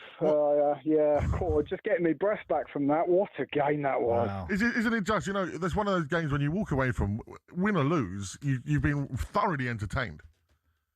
Madge, let's talk about that. I want to talk about the fight. I want to talk about the way we played. Like, you're right to bring up the fact that, okay, Souček came on and changed the game a bit because we were struggling a bit. We were a bit flat. And then as soon as he came on, that we are so different. And then let me bring back to my point of when we started the season, right? We were unrecognisable when we had Potter, right? We just looked clueless, and we're now we've got so much fight, so much positive play to come back from 2-0 down, and we were rocking. So we were rocking them, and when we got to extra time, we scored those 2 goals, offside. I just think we've got so much about us at the moment, West Ham, and we're going in the right direction. So, if the players are looking at that and going, we can get this done on a weaker side against Leeds, well, I reckon we've got a bit of understanding about Leeds, and it's going to come down to that game at the end of the season. That's what I'm worried about. I reckon Leeds, yes, let's get to that game. Let's go. We've figured you out, boys. We've figured it out. We'll have our players back. Hopefully we'll have Somerville back, and let's take them on. Let's stay up, and they can have their day in Wembley. I'd rather take staying up than having a day at Wembley, mate. Yeah, well, Leeds have got a really difficult game next Monday. No, of course, that'll be on talkSPORT. They go to Old Trafford. So, depending on how results go at the weekend, they could find themselves right in the mixer with West Ham, Spurs and Forest.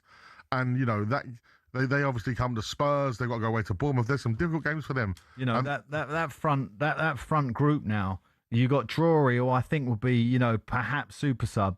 You've got Somerville, Bowen and Castellanos, who I think is a terrific player. He was unlucky not to score, Yeah, he was. It was a great finish. He was really unlucky, about half an arm offside, as they like to point out, VAR. So the momentum, the one thing about a football manager, what you want from your team, even when you lose or sometimes when you draw, as long as you've still got the momentum, you haven't lost it. And there's no way that they've lost momentum with that performance. They've come out with that with a lot of credit, a lot of fight there. They're unlucky to lose the game, as you say, on a penalty shootout. So the momentum is still there with them, and they're going to need that for this running. Absolutely. But like I say as well, it's just over those next 7 games, it's going to change so quickly. Right, I'm going to go to the London Stadium because right now talkSPORT's Nigel Adderley is with Daniel Farker. Aha. Daniel, congratulations. How do you feel after that? Oh, tired, relieved, proud of my boys because I think we started excellent, could have made our life a bit easier with being a bit more composed in possession after the 2-0 lead and perhaps to score the 3rd goal. But yeah, we are lead tonight. We never do it the easy way. And of course, on the other side, there was also a team who was highly motivated to fight for the semi-final. They were able to find a late equalizer, and I'm proud that we were able to keep our nerves and in the end to celebrate and to reward our great supporters and everyone who's connected with Leeds tonight. It was a big win and a nice chapter of history again. So first semi-final since the 80s. It's a great feeling. What did you say to your team at the end of 90 minutes when you were so close and then you had to go again? Yes, to concentrate on the contents, a few tactical hints, also, of course, a few words of calming them down and encouragement again, because after the setbacks, never easy anyhow to keep the nerves, but it seems the lads have listened anyhow and they have delivered excellent in extra time.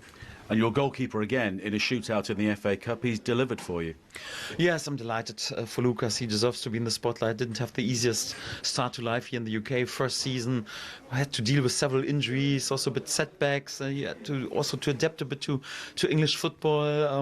Also his performance today, a sum up of what we are. Perhaps not perfect. There was one incident, thank God it was offside, but in the end he kept going. He kept going with confidence and delivered decisive saves. And I'm delighted for him. You had 9,000 fans here today. You'll have many more than that heading to Wembley. So it's a great day for them as well.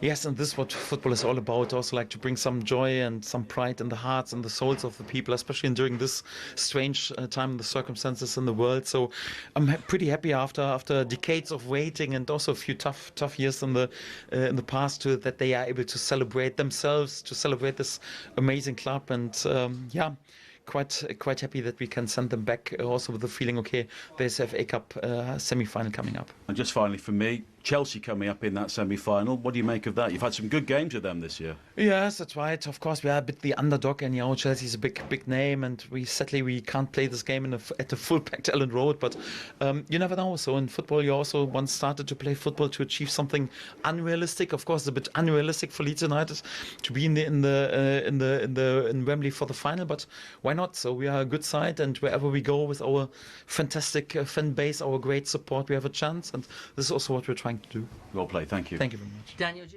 That was talkSPORT's Nigel Adderley with FA Cup quarter-final winning manager from Leeds United, Daniel Farker, talking there. And he's absolutely right. Why can't Leeds be in the final of the FA Cup this season? Why can't they go and do what Crystal Palace did last year? Absolutely, they can. I thought you spoke very well there, actually, and summed that game up pretty spot on. Thanks a lot, Pards. Yes, no, very good, very good. And he even got a political statement in there about how difficult the world is at the moment, which we all know. But it was nice to hear that from him. That to bring some joy to people, because that game would have cheered a few people up. Listen, you know what? Because the news ain't a great watch, is it, at the moment? No, and you know what? Today, people probably sat down. It's been a busy bank holiday weekend. I've had a busy one. And they put their feet up, a couple of Easter eggs, hot cross buns, whatever else. And a big old Easter dinner. And an Easter dinner. Bit of roast. And they've put that on the telly and thought, I'll watch this. It's on. And Fall asleep to that? Yeah, they weren't falling asleep. I fall asleep to that one. No, that's just me. Dropping the phone 4 times. 03717. Another story. 22 3344. Just a quick reminder for you: the semi-finalists of the FA Cup have been drawn live here on talkSPORT. It's going to be Leeds United taking on Chelsea and Manchester City taking on Southampton in the FA Cup semi-finals. Come on, the Saints. At Wembley on the weekend of April the 25th. So much to talk about between now and the end of the show. 03717 22 3344. I especially want to hear from any West Ham fans who left early and couldn't get back in. Also, we had a message here said, just wanted to say hi to the boys. No, it's FA Cup chat. Tell them I'll be calling next week about United. That's from Jill, the OG Final Word listener. I wonder how many other OG Final Word fans we have out there. Who considers himself a Final Word OG? So that's a Final Word original listener. Okay. If you I wasn't quite sure what it was, actually. If you consider yourself a Final Word OG, then message us on 03717 22 3344. Leeds fans, come celebrate it with us on your way back to the north, or wherever you live. You're listening to the Final Word on talkSPORT with Sky Vegas. It all starts with a spin. Sky Vegas. 18 plus. Gamblingaware.org. Sky Vegas.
In terms of greatest Premier League managers, because if he does leave, he will go down as one of the greats. Yes. What's your top 3? Sir Alex, Pep, and Jose for me. What? They're Jose Mourinho? Yeah. What do you mean, Jose Mourinho? Not Arsene Wenger? Arsene Wenger was in the conversation. Oh, you're putting Jose in there? Yeah, of course I'm putting Jose in there. 5.5 years, three Premier Leagues. Arsene Wenger had Premier League all-time manager. 22 years he was there, Arsene Wenger. Won 3. Jose 5.5. Won 3. I mean, in terms of... Sir Alex, because he was there... Sir Alex is no question, right? He's the Don. He is the Don. Yeah. Right, he's the Don. Yeah. Pep's number 2. Can't argue. Because it's longevity as well. How long's he been there, Pep? Is it 9 or 10 years? I think I'm right in saying that. If it's not 9, it's coming up for 10. 26. Okay, so 10 years he's got. Okay. Yeah. He's won 6 Premier Leagues. Yeah. Come on. That's... Yeah, I know, but Arsene Wenger changed football. Oh, he did? Arsene Wenger, when he come to the Premier League, he revolutionised the game. He completely changed the way we play now, the way the Premier League is, what it's become. Without really and truthfully, was down to Arsene Wenger. Without question, because Arsene Wenger changed the attitude. So I remember Arsene Wenger used to get the players coming in on a Sunday for a warm down, right? And I was at Ipswich at the time. All of a sudden, I was at George Play. He's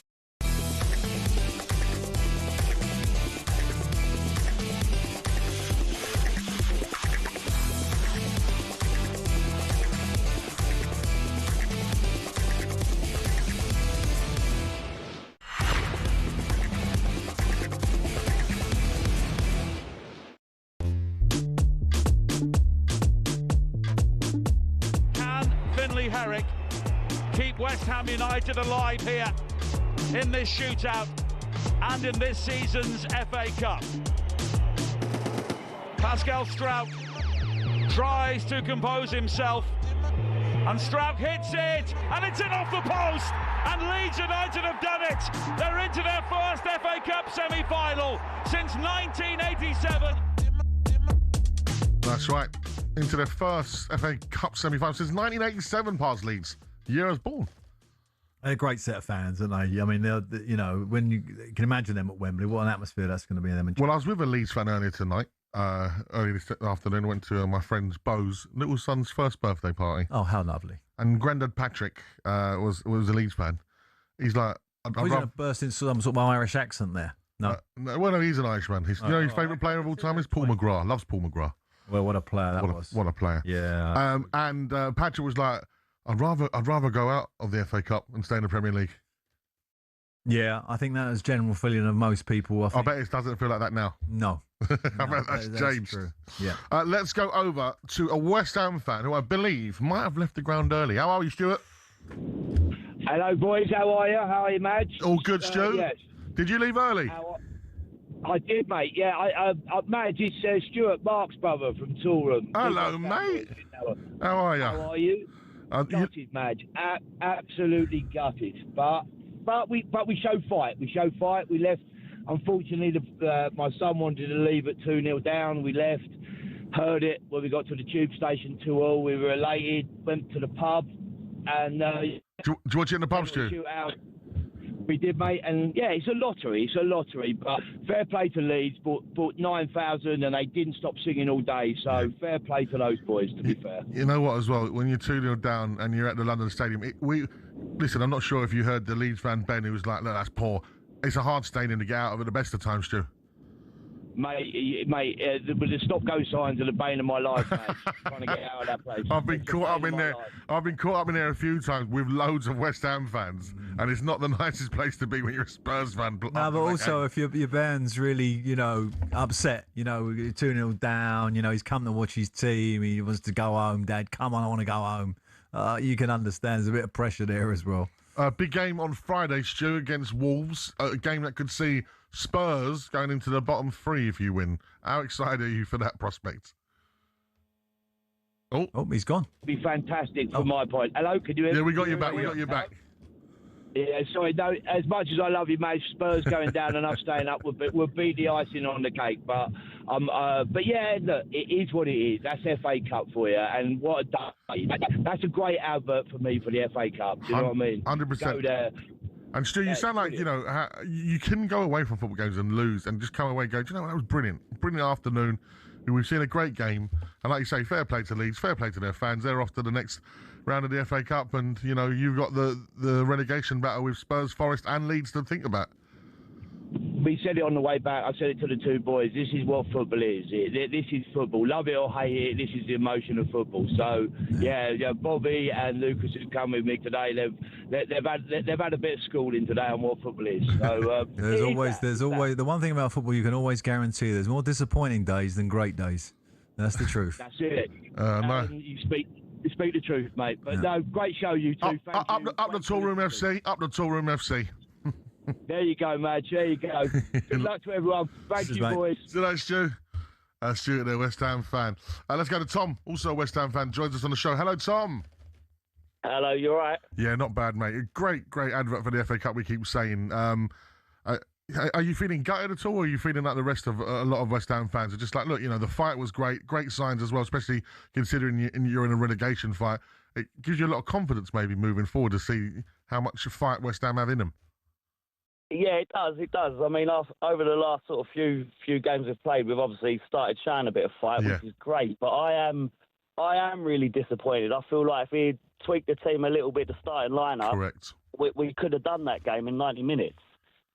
Yeah, no, Pards and I both are, pointing out. For us, Souček was the big one. No, but also, and what he done with the because wings. Bowen's the best right side. He plays for England. That's where he should play for England on the right hand side. Unfortunately 100%. For him, Saka's in place at the moment. But the form that they're both in at the minute, you might have Bowen in front of him. Yeah. I mean, Bowen, that's his best position. Yeah, 100%. And Traore done actually very, very well on the left hand side. He actually come alive. And he put a few right-footed crosses in that were really on the money. Really nice unlucky, crosses. yeah. He did, yeah. I think that's the first game he's really showed a bit of Like, he's really showed something for us in that game today. Yeah, that which bodes well. Yeah. He has that, Tom. He has that inconsistency, but- Traore, because when he's on fire, he's brilliant. I really wanted him at Spurs. We were linked to him a couple of times, but he is quite inconsistent. But that performance from him in the second half was really something to show. That's why when you look at him, you think he's a good player. And, you'd want him in the club. Powerful player, because once he gets his body, you obviously get past the size of him. He's such a big, strong fellow. But I would say because he takes, I would say he's not an instant quick. But once he gets in his, over 50 metres, he's probably the quickest in the Premier League, or he's up there anyway. He'll definitely be in the top 10. He's that quick. Pards, let's now hear from West Ham boss Nuno Espirito Santo, who gave his thoughts on the game. Yeah, till the end, beginning till the end, till the last penalty kick. A lot of emotions, sometimes good feelings, sometimes not so good. But the major issue is I think we reacted well. We proved that we don't give up. We keep fighting. We keep believing, and that's the major lesson that we take from today. Moving forward, this kind of character and this kind of actions are gonna be required. The West Ham gaffer there, Nuno Espirito Santo, talking about his side and how proud he is of the fight that they're showing there. You're a gaffer, you've been there, done that. When you see fight from your players, that's all you can ask for. Yeah, I mean, as I said to you, both managers will come out with that game with a lot of positives. Although one's lost the game, which is Nuno, he's come through with it unscathed, I think, injury-wise. Maybe the goal he's got a slight knock, but it doesn't look serious. That looked like cramp. The rest of the team looked intact. The spirit was intact. The fight is there. You can stuff to lean on, which is all positive. And obviously Leeds winning the game makes everything positive. So I think both of the managers will be relieved, because there's nothing worse than you play a cup game, you put one of your senior players in and you lose him for that running. And that didn't happen, I don't think. So that's good news. Let's head over to the phone lines. Aaron joins us. Good evening, Aaron. Hi lads, how are you doing? Yeah, very well. You're here on talkSPORT. Have your say. How are you feeling? Yeah, Sam, I'm a Leeds fan. Listen, I'm going to be honest with you. We were lucky there today. West Ham played some decent football. We struggled. And where the hell did they get those 11 minutes from? I've no idea. That was crazy. An absolute joke, that. Yeah. That was mental. I've never known anything like it. Getting out of that London stadium, I could have done that in 11 minutes, if I'm being honest. But well, listen, delighted for Leeds to get through to the next round. Fully deserved. We haven't been. I haven't done this in my lifetime. I don't know how this feels. It's amazing. And Chelsea in the next round, we can't complain, can we? No.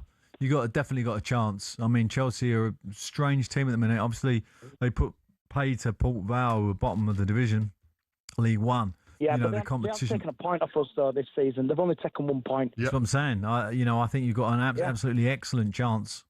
So we'll see. Yeah, I think it's a great point. Obviously, at Ellen Road, you absolutely battered them.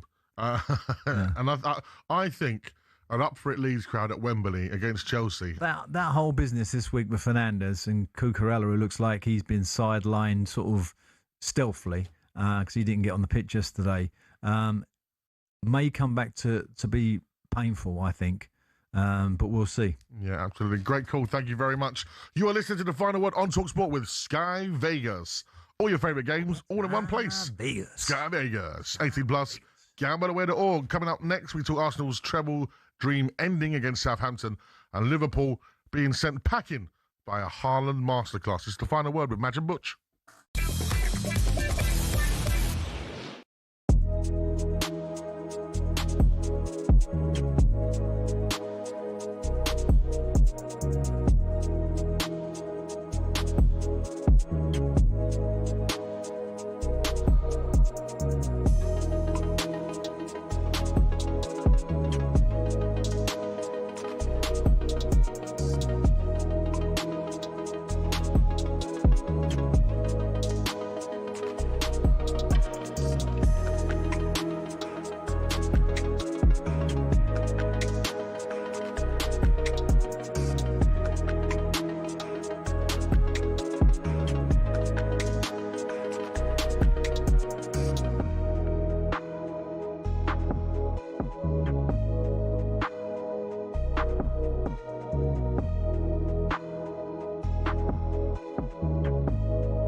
If you look at the fact that Chelsea have done 600 million worth of transfers in the 25-26 season and paid 65 million agent fees. Now go look at Aston Villa. Aston Villa have done 70 million worth of transfers, 57 million worth of sales, and paid 38 million pounds in agents fees. So when you look at the ratios, you go, you did 120 million worth of business and you paid 38 million, which is about 25-26%. Right. Chelsea have done 600 million worth of business and paid 65 million. So whilst the numbers look horrible and in the scale of things enormous, in the representative terms of what business has been done, they're not enormous. Now, then you take the losses. Chelsea got 100, however they got it and however they concocted it, they got 125 million pounds worth of profit last year. We know how they did it. They sold their women's team and a whole raft of other things. I'm going to get to that. So the peers, well, that was what they were allowed to do, right? And in previous times... I agree. In previous times, Man City and Chelsea were allowed to build football teams with impunity, and Newcastle can't. So we all are a product of timing, and we're all a product of opportunity, and we're all a product of creative outcomes based upon the circumstances that we operate in the time that we operate them in. So I look at this and go, yeah, they've made 250 million pounds of losses, right?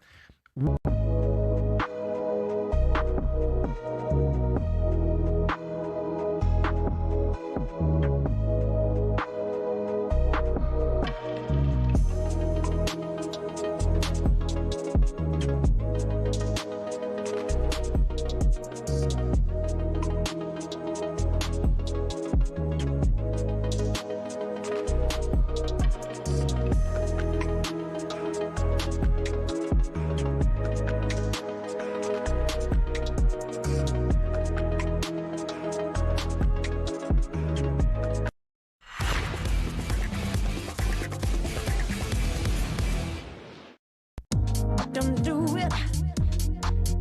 Be sincere. I'm crazy. Don't do it. Be sincere. Be sincere. I'm getting lost in the music. This is talkSPORT with me, Majestic and former FA Cup finalist as player and manager, Alan Pardew, and he's chosen this as his favourite of the garage tunes, MJ Cole Sincere.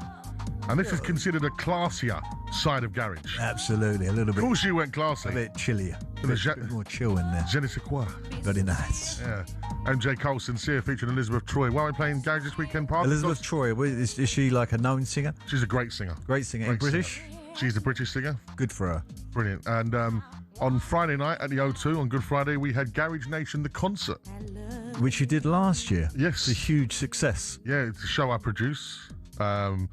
With the scene of all the garage legends like Lucky Neat and So Solid and Artful Dodger, all the big names. Yeah, Artful Dodger I've heard before, I think. You heard of So Solid Crew? So Solid Crew, yeah, of course. Oh, okay. They was there, was they? Yeah, So Solid Crew. I thought it was a band, So Solid Crew. Well, they are. They're like an act, aren't they? Oh, okay. Yeah, and they're lots of people enjoying some garage at the O2. And tell me the attendance. Jam packed, like 16,000, 17,000. Wow, magnificent, eh? Yeah, it was very, very good indeed. It's really like a sort of connection to a concierge service. Events are like really full on. Stage, going to the theatre, going to shows. People are spending their money on that and going abroad, etc. You know, not the Middle East anymore, but going abroad, rather than buying houses and getting things that are. Do you understand what I'm saying? Yeah, because there's been a kind of. Since COVID, maybe there's been this kind of lean on entertainment. I think there'd be a whole episode on talk radio for this, but I think it comes down to finances and what people can actually afford. Yeah, and it's not houses. No, but they're kind of prioritising, which I like it. They could not prioritise it. You're listening to Majestic and Alan Pardew. It's time to talk about the FA Cup this weekend, and of course, we've got to start with Southampton and Arsenal. Southampton haven't lost since the 17th of January, and Arsenal withdrew 11 players from international duty, so you're thinking they're fresh, they're ready to go. Southampton 2, Arsenal 1. You're a former Saints manager, Pards. What does that mean to Southampton? Well, you have to say that the young manager who's gone in there, I think is 33, he's done an unbelievable job. They got some very, very good players. I want to give out a shout-out to Fellows, Stewart and Peretz, who were brilliant yesterday. I mean, I think the fan base there, it's a great stadium. It really gets rocking. I mean, in my time there, when that stadium was with you, wow, it's a real energy booster. And they're going to take 50. They'll take 50,000 to Wembley. Make no mistake about that. There's going to be no walkover for City. So that's going to be a great, great semi-final. I do want to give a shout out to Dalman, though. I don't know if you watched the game, Madge, did you? But Yeah. probably in your event. No, I was watching it. I mean, there's so much talk about this young boy, right? But there was a period of the game, the last 15 minutes, particularly, where he just kept going and taking people on. And I thought to myself, fearless. Yeah, absolutely fearless. And his ability to go with it. He made a few incorrect decisions on whether to pass or not, but this is an unbelievable kid. And you know what I really liked about him? At the end of the game, and obviously Southampton have gone on to win it, and Dowman's pushing. He got a couple of great free kick situations for them where he got brought down. But his reaction after the game wasn't a sulky teenager or, kind of walking off like he was, bigger than everybody else. I see him shaking the Southampton players' hands, going around congratulating them, and I thought to myself, I like that. And that's when you see like special kind of play. He knows he's good, but he knows it's not just all about him, and I think that's important. And I don't know if you see his goal for the under-19s for England this week. Wow, Yeah, special what player. a player! Very special player. You know what? I think the last person I looked at like that was Jude Bellingham. He's got a bit of that in him, the maturity. I've got him above Jude Bellingham. Really? Yeah, in terms of he's the best I've seen. At this age we're talking about, you got to think. Well, I see Ronaldo in L'Entonnoir. He stood out a mile at his age group. Dowman stands out a mile at his age group, and if he can progress and grow, because that disappointment he had in the semi-final is what being a footballer is all about. It's not about being glory all the time. A lot of it is painful, and he needs to keep growing in that pain, if that makes sense. That's why I liked his reaction. This kid could be another Gaza for us in a different way. He's not like Gaza, a different type of player, but the same level of player. I really hope he can come through. Let's talk about Arsenal then. Two massive losses for them in the last few weeks in terms of, the quadruples on. Now there's 2 trophies available. Obviously, if they win the league, it's incredible regardless, yeah? What's going wrong? I just think that sometimes when you get to this period when the cup games and you start chopping and changing the team, they had a period before the cup games kicked in a little bit. Obviously, we had the Champions League where they performed very, very well in the Premier League. It was just a nice roll. It was rolling along. And now, the change of the team, changing the goalie, changing the back four, there's been a bit of disruption. They need to get back to what they're good at and bring in all the big hitters, which I think they will do for the next game if they're fit. And, they didn't play for England. There was, 11? Yeah, 11 players who didn't feature.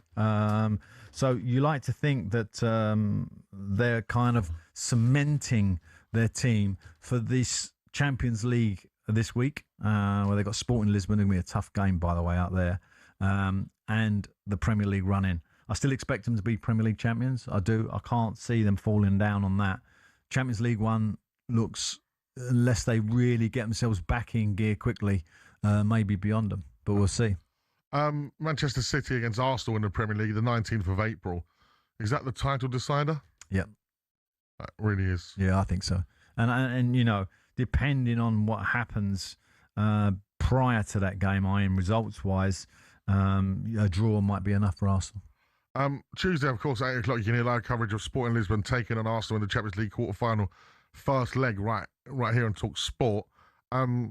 Seeing, obviously, them losing to Man City in the final of the Carabao Cup and then losing to Southampton in the quarterfinals of the FA Cup, the league looks like it's done, right? That's really looks like it's theirs. It's not done because are you a tennis fan?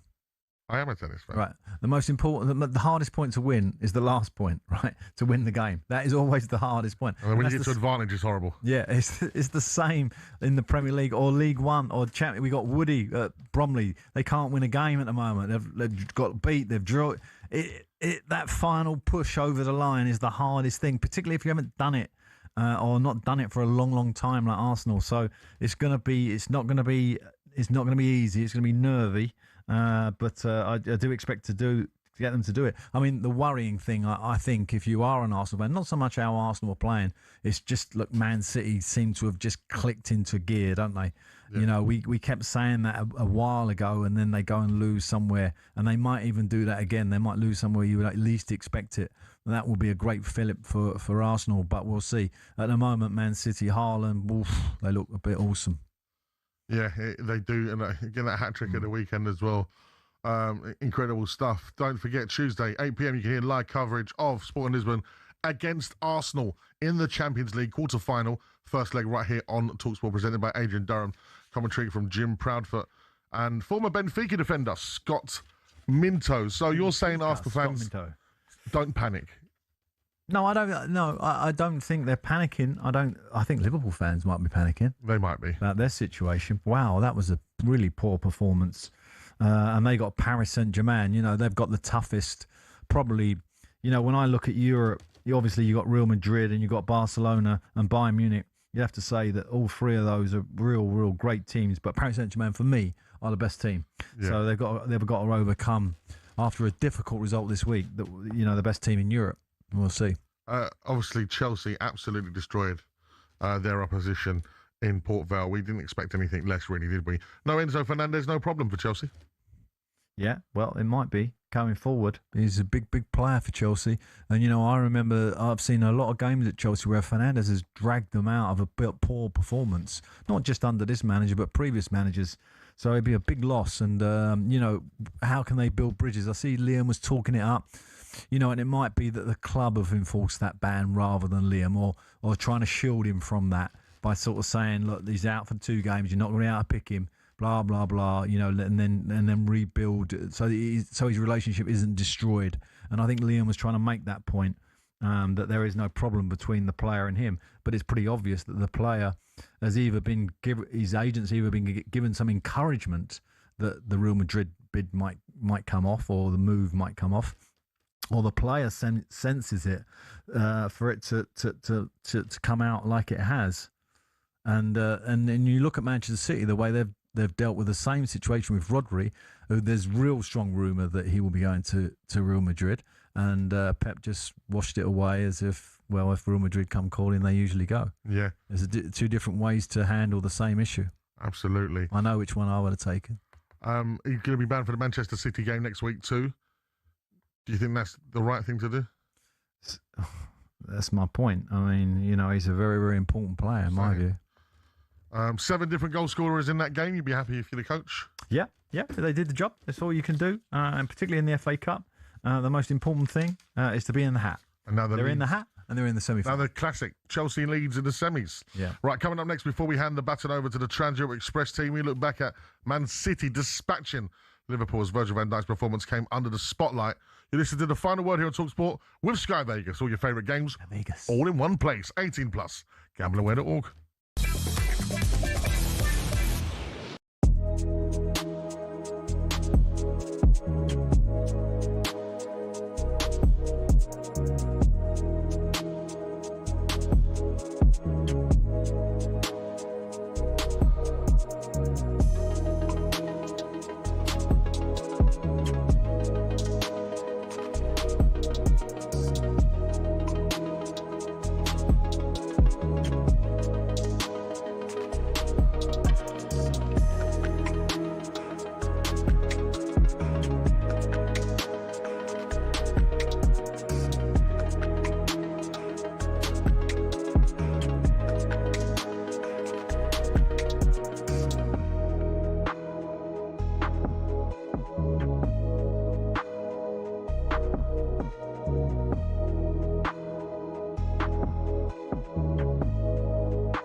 Is it nigh on impossible, Frank, to keep a lid on the hype surrounding Moses at the moment? No, it's not. And the Zone had a massive rating for the fight. I think it's their highest rating this year for it, so I'm told. So, you know, he's people are well aware of what it, you know, who he is and what a talent he is, and he showed that certainly on Saturday. It was a very mature, you know, performance with a very durable, tough guy. And he'd done a job. He'd done a magnificent job. And, you know, look, that's the future of boxing. He's the future of heavyweight boxing. And I'd have no problem tomorrow making him with Mr. Usyk. I'd make it in a heartbeat tomorrow. Question, Frank, for you. I mean, we had the other day on Talk Boxing Nikisa Badarian, who I know you'll know, and he talked about, and you don't need to be taught how to manage and match fights, right? That's not what I'm making the point here. I'm sort of sense checking what he said. His attitude was, he would, if he was managing at home, it's stick him in with Andy Ruiz in Madison Square Garden, because it gives an opportunity, A, to put him in against another decent fighter to give him another learning curve, but also breaks him into America by doing something Anthony Joshua couldn't do, which is knocking out American heavyweight that has some repute. Is that got some sense in that thinking? Sorry, who was it who said that? Nikita Badarian, Jake Paul's promoter, and Nikita's a very good promoter, and he knows what he's doing. We will be going to America.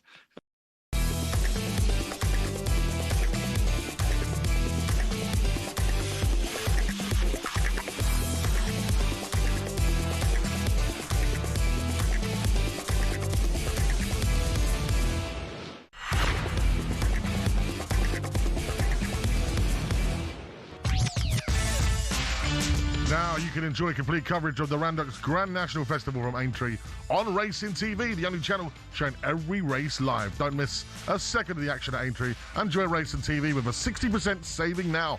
Head to racingtv.com/talksport. Hurry, as the offer ends Sunday the 12th of April. To celebrate Racing TV, are giving away 4 tickets to the Bet365 Jump Finale at Sandown Park and a 1-year subscription to the channel. Go to talksport.com/win to enter.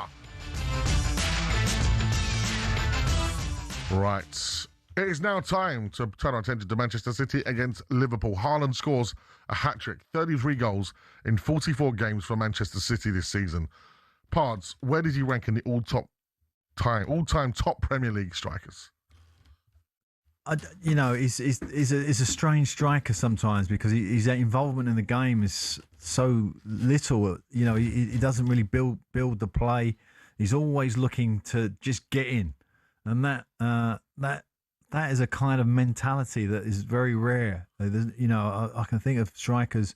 Ruud van Nistelrooy would be someone you could maybe compare a to? little bit. Yeah, a little bit. He was like that, but his own focus. You can actually tell when he doesn't score.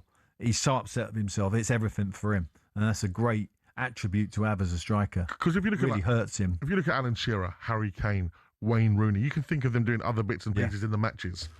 Van Nistelrooy and Haaland were people I just think of goals. No. Just one thing I would like to say about Haaland. Defensively, he's brilliant. Yeah, when he goes back for corners. He's brilliant at set plays against. So, he has that asset. But actually playing into him, building play around him, like you're talking about, those 3 players in particular, Shearer and Rooney, etc.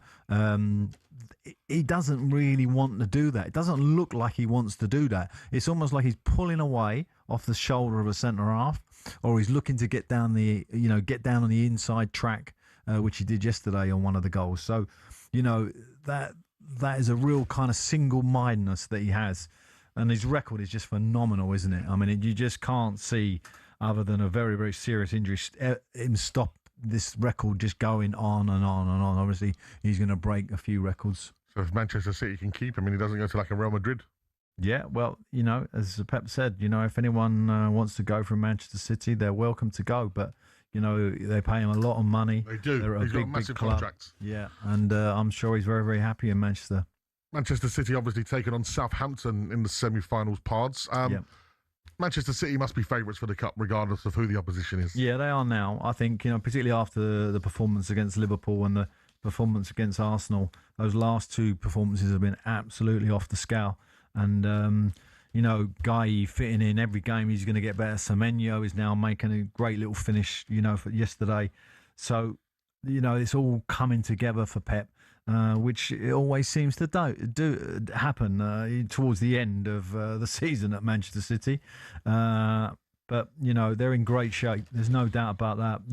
Speaking of great, Rodri as well. I think the comeback of Rodri now is now complete. He's ready to rumble.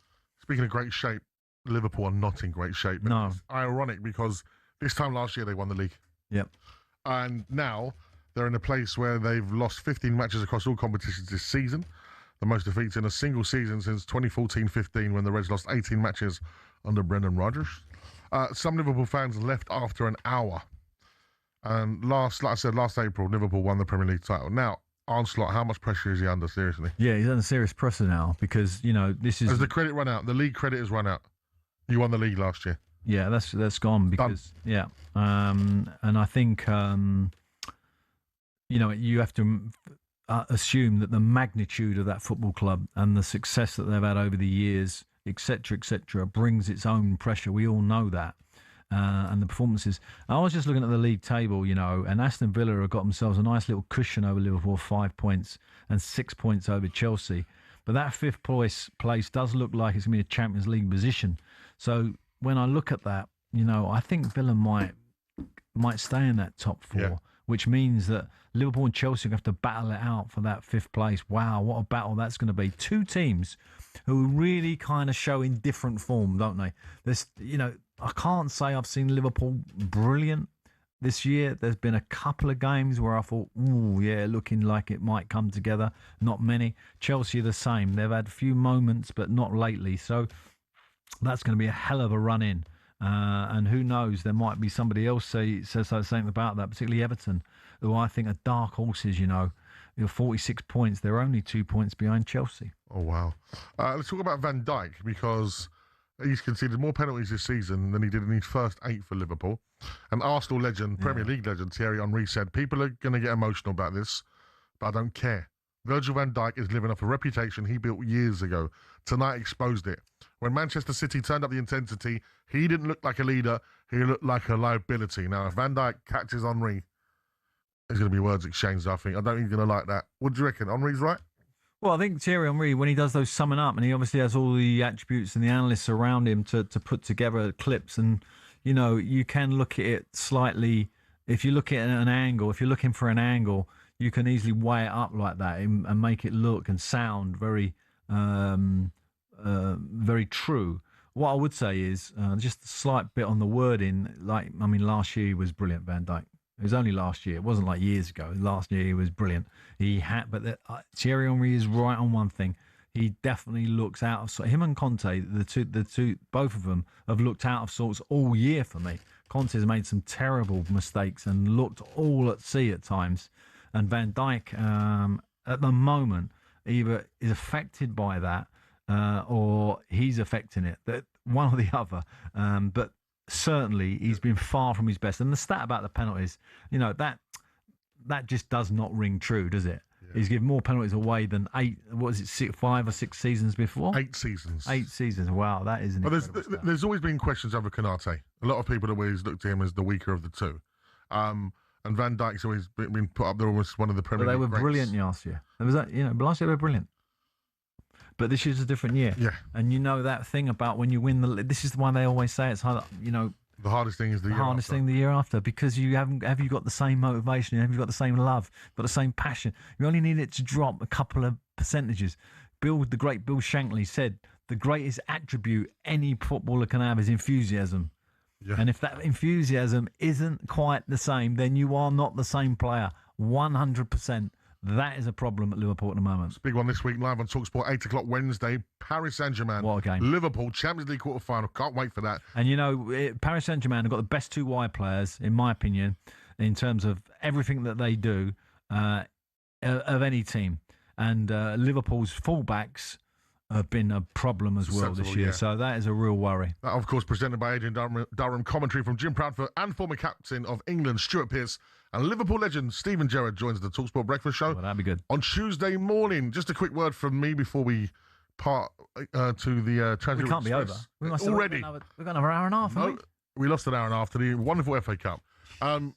Zerbi's in at Spurs. I get paid by the hour. Paid by the minute. Zerbi is at Spurs. Yeah, how you feeling?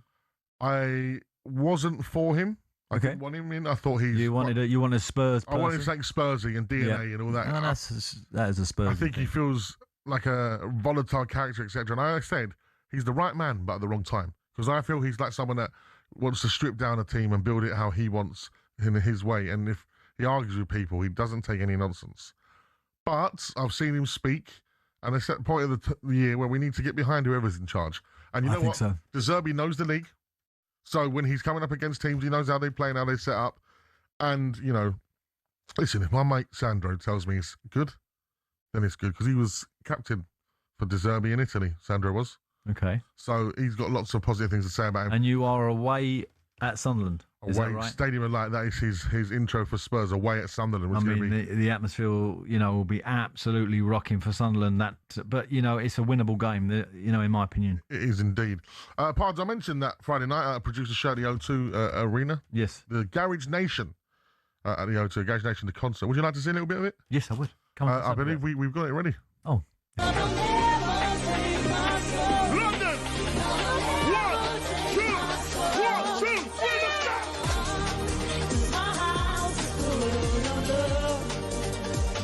Here's what I could do. My love, so good. My love, it's just for you, love. Yo! And you bring me love, and you bring me joy. Let's go! Oi, oi. What's special on the microphone, the stand? Is there something in your eyes? A look that never lies.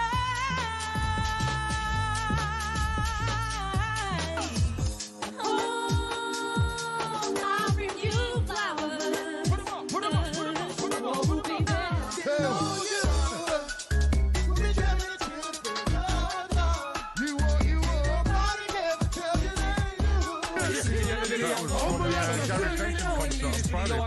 A bit of garage for you there. You like a bit of garage? Yeah, it's all right, that. You have to come to the next one.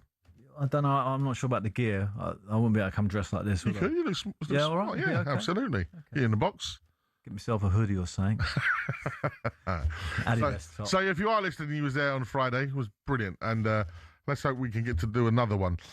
Speaking of brilliant, the brilliant talkSPORT breakfast show returns tomorrow, Parts. Jamie O'Hara's in. Jamie's in? Yeah, Jamie's in. That's an unusual gig for Bank Holiday Monday. Ah, that's why. Yeah, Jamie O'Hara's in, and Arsenal Invincible Ray Parlour from 6 a.m.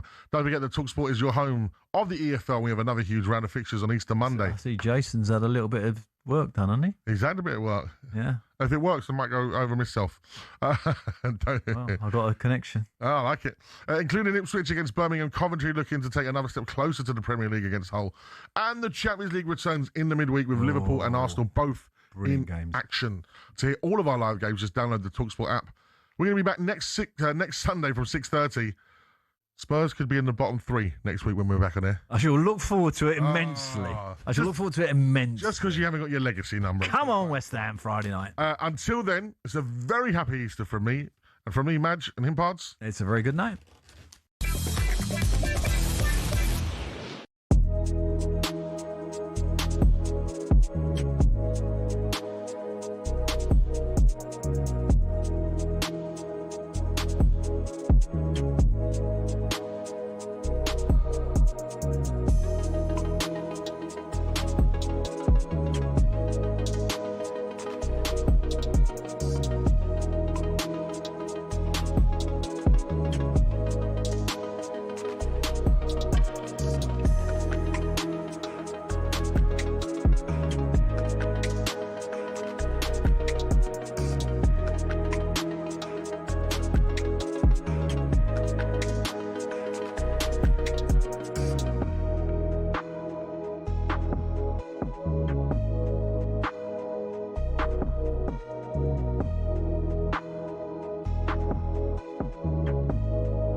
When we look at the end of the season, let's talk about the title race and the run-in. Manchester City and Arsenal going head-to-head. Arsenal, obviously, in the prime seat right now. They've got Bournemouth at home, City away, Newcastle and Fulham at home, a trip to West Ham before they host Burnley and have Palace on the final day. One extra game to be played by Manchester City. They're away at Chelsea. This isn't this weekend, of course. They're both playing in the FA Cup, but when the Premier League does return, Manchester City will be away at Chelsea. They'll host Arsenal. They're away at Burnley and Everton. They're at home to Brentford, away at Bournemouth, and then 2 home games to end the season against Villa and Palace. When you look at the run-ins, who do you favour? Arsenal.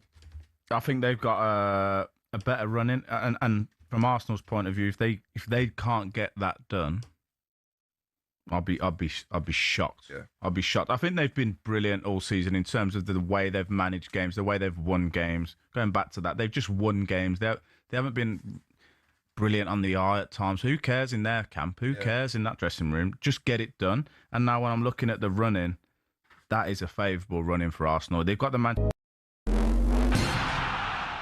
There are many sporting rivalries that can boast years of history, ferocious tensions and iconic tussles that ignite the fans to their very core. But when it comes to the battle of the mind,